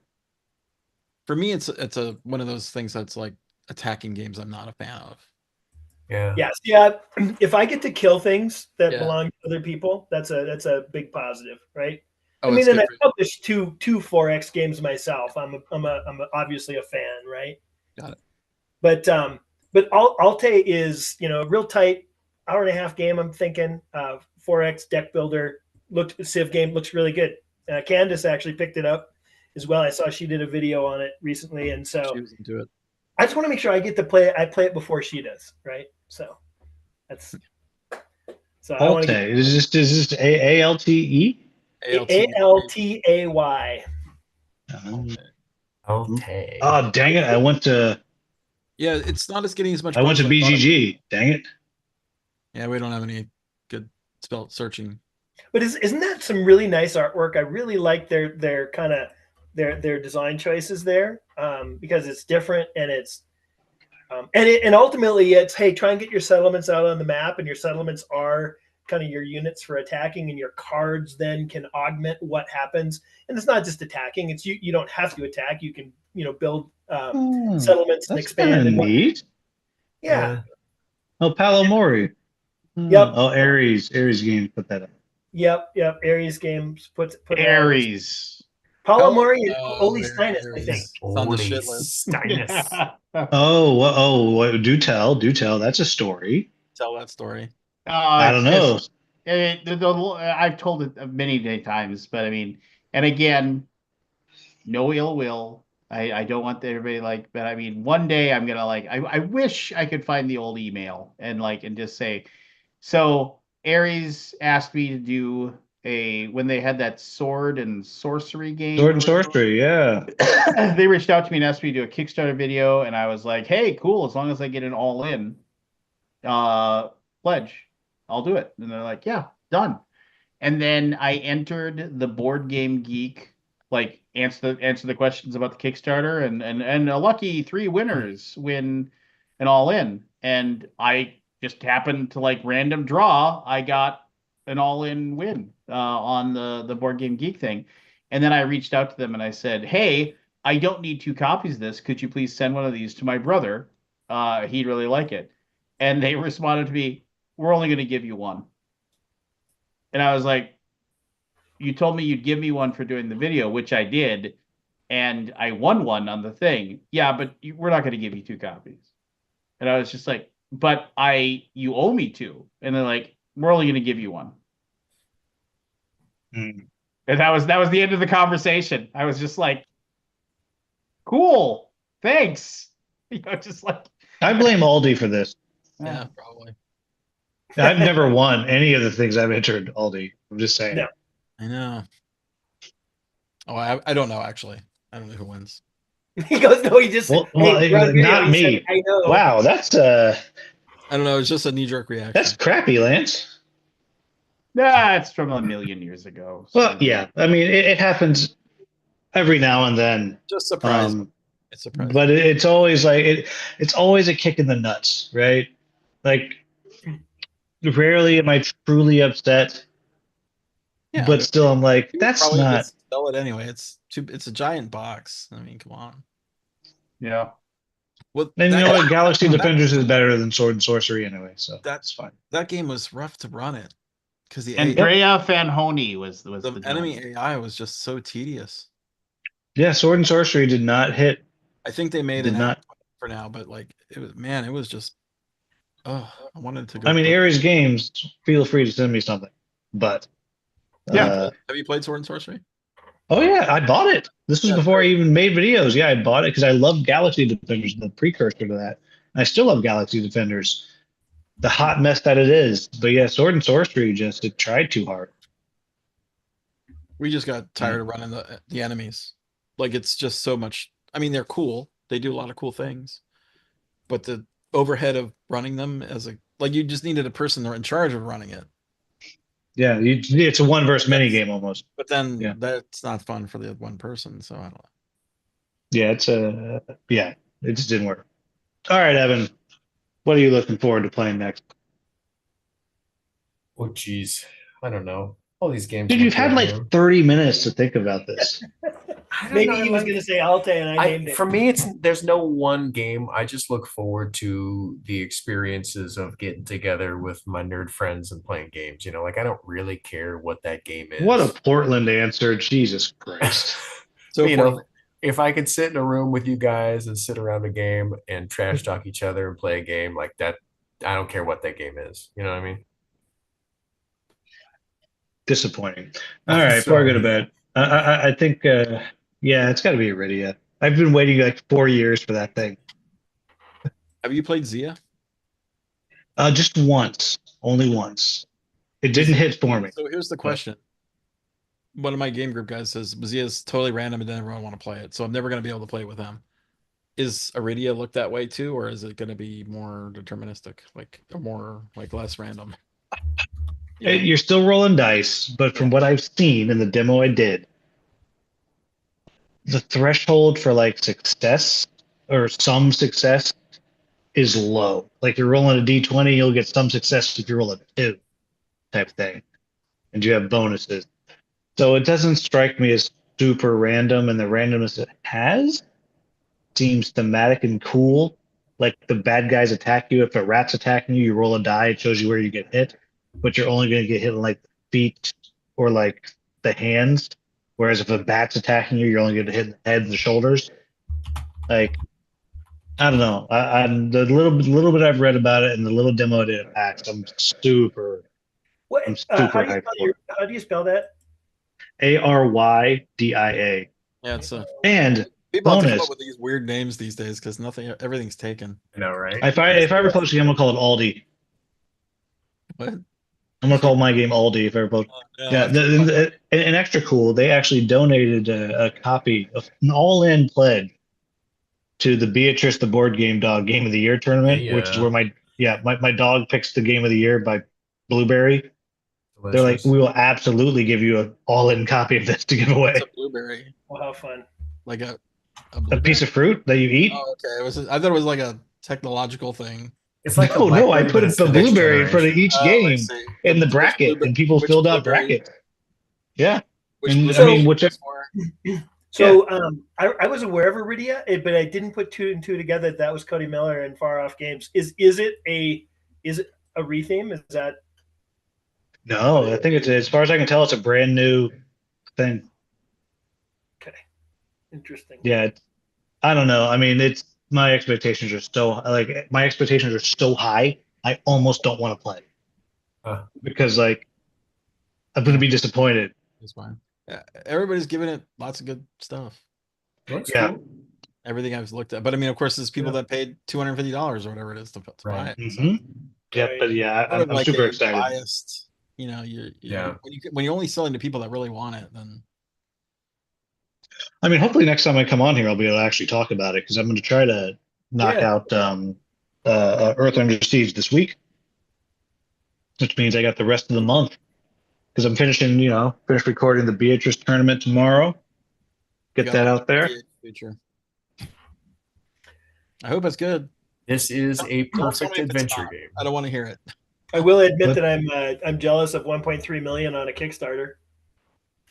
Did he Very make 1.3 million? Yeah, that's great. I'm very jealous of Iridia. Did The Zia project was amazing, right? So Yeah. I think yeah. boy, did he strike at the right time with the right product and Yeah. I mean that was He also did the right. I mean, he gave a weekly update no matter what. For Yeah. weeks. And his updates. This is for everybody. He does on his update, what he does on the updates, he at the very top, he has a 4 bullet point thing of Mhm. like 9 words. This is about this. Backer action required. 8 words. No more. Right.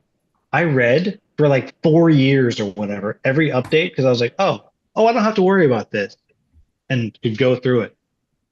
Just the way he ran that thing is just so good. right. Status update, topics, action required by backers, none. Pledge. I'm going to adopt that. You should. Peter Vaughn over at Cardboard Alchemy, he's adopted it now too. I was like, Peter, Yeah. your updates suck compared to these. And he finally listened to me. Yep. Literally But- said template. Yeah, but Scott, to your credit, you're not doing too bad yourself, buddy. No, I'm not. This is my biggest Kickstarter ever. So far, right? So I'm thrilled. Well, what's it at right now? Just shy of 100,000 on day, and we're coming into day 3. Or we're starting day 3 now. So Am I on the right one here, Mr. B Games? Mm-hmm. That's checking it out. you know, I thought it was Active Magic. Who's running it? Is Sean running it? Active Magic is my studio, and we're running it under my name. But it's the exact same relationship I've had with Sean and Mr. B Games sit for my other games. So the most I've ever raised in one campaign was 167,000 for Hellenica: Story of Greece, and so if I pass that, then I'll be thrilled. Well, but this is an expansion, so really you can put them together. Really, Well, if I do that, then I'm at 250,000 for Hellenica.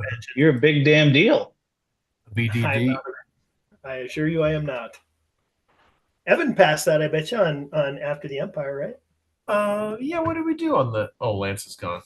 I think we did like 150 on the first one and then like 350 on the second one or something like that. It's wonderful. That All these. sounds- Deluxe reprint. Yeah. Yeah, Aldi, I got one question for you because me and my buddy Don, we're thinking of trying to come to BGG this year. BGG Con. Well, yeah, we're not going to come to the website. We're not going to come to your house. Can we come to your house? We can come to your house. Is that where the servers are located? Asking for a friend. Just come and light them on fire and leave. I went to You're in the BGG. Cloud.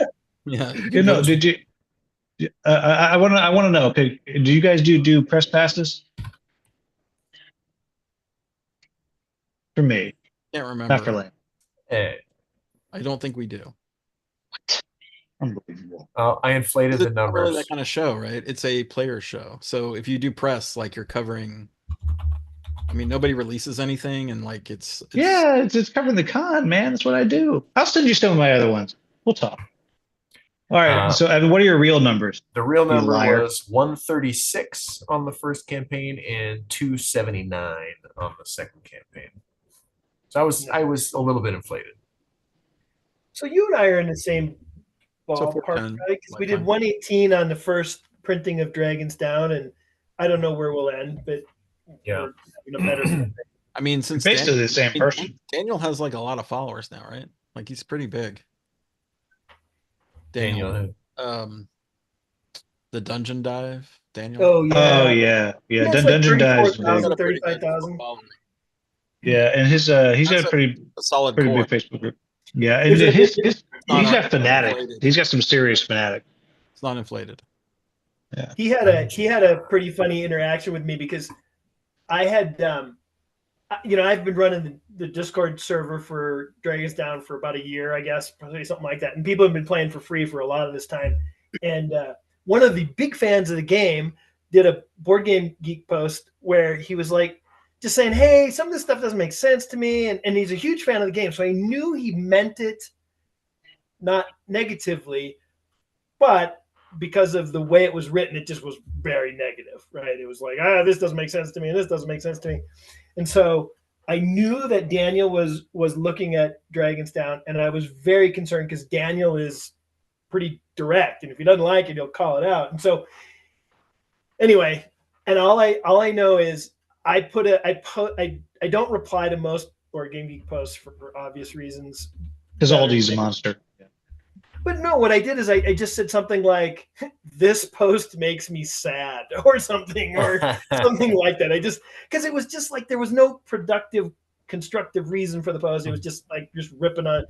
Anyway, and then Daniel says, "When I publish my review next week, you'll be very happy." And I was like, it was just like a weight lifted, Nice. right? Anyway, that story is probably longer than it needed to be, but.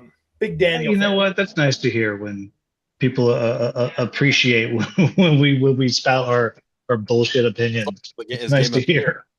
I mean, that's a big deal. He It plays is a lot big of deal. games. Oh, thanks, guys. It affects me, I'll tell you that much. Yeah. Yeah, mostly when I say I don't like a game, Evan's like, I'm in. Ooh, What's I'm funny probably is, gonna love that. I literally right next to me right now, I can look at it. I have the prototype from 20 years ago when I first started designing Dragons Down. It's right there. And I Just laugh. sell it. Well, no. Sell it while the value's up, man.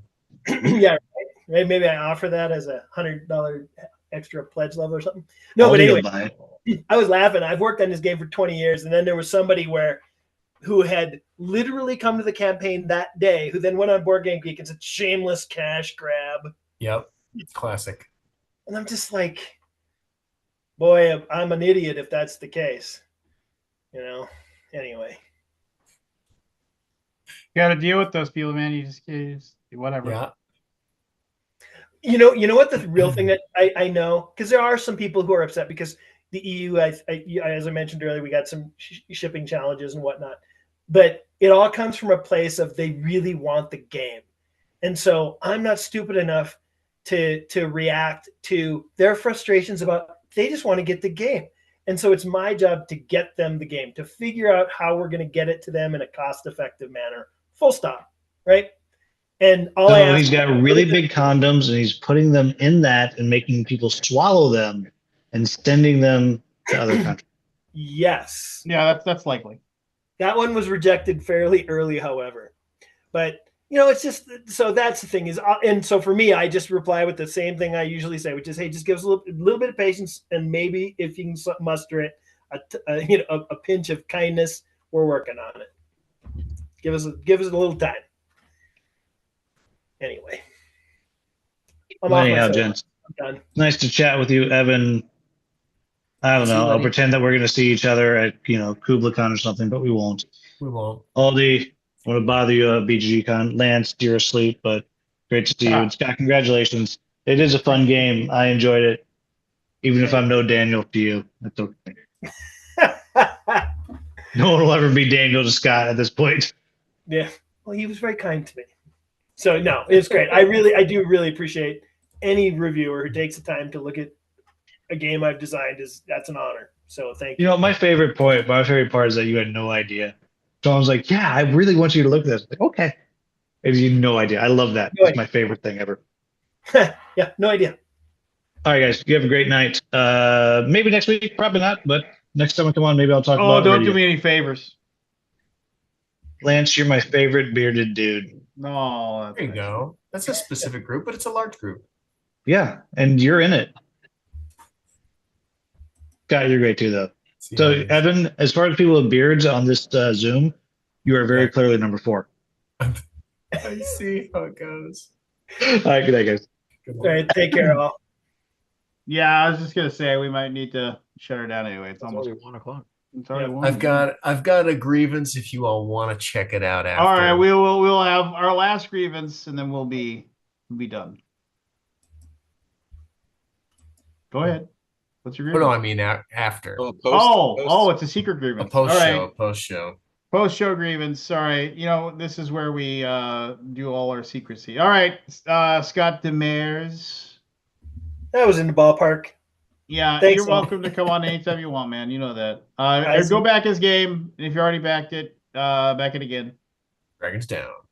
And Dragons down. Thanks, guys. yeah. All Good right. night, everybody.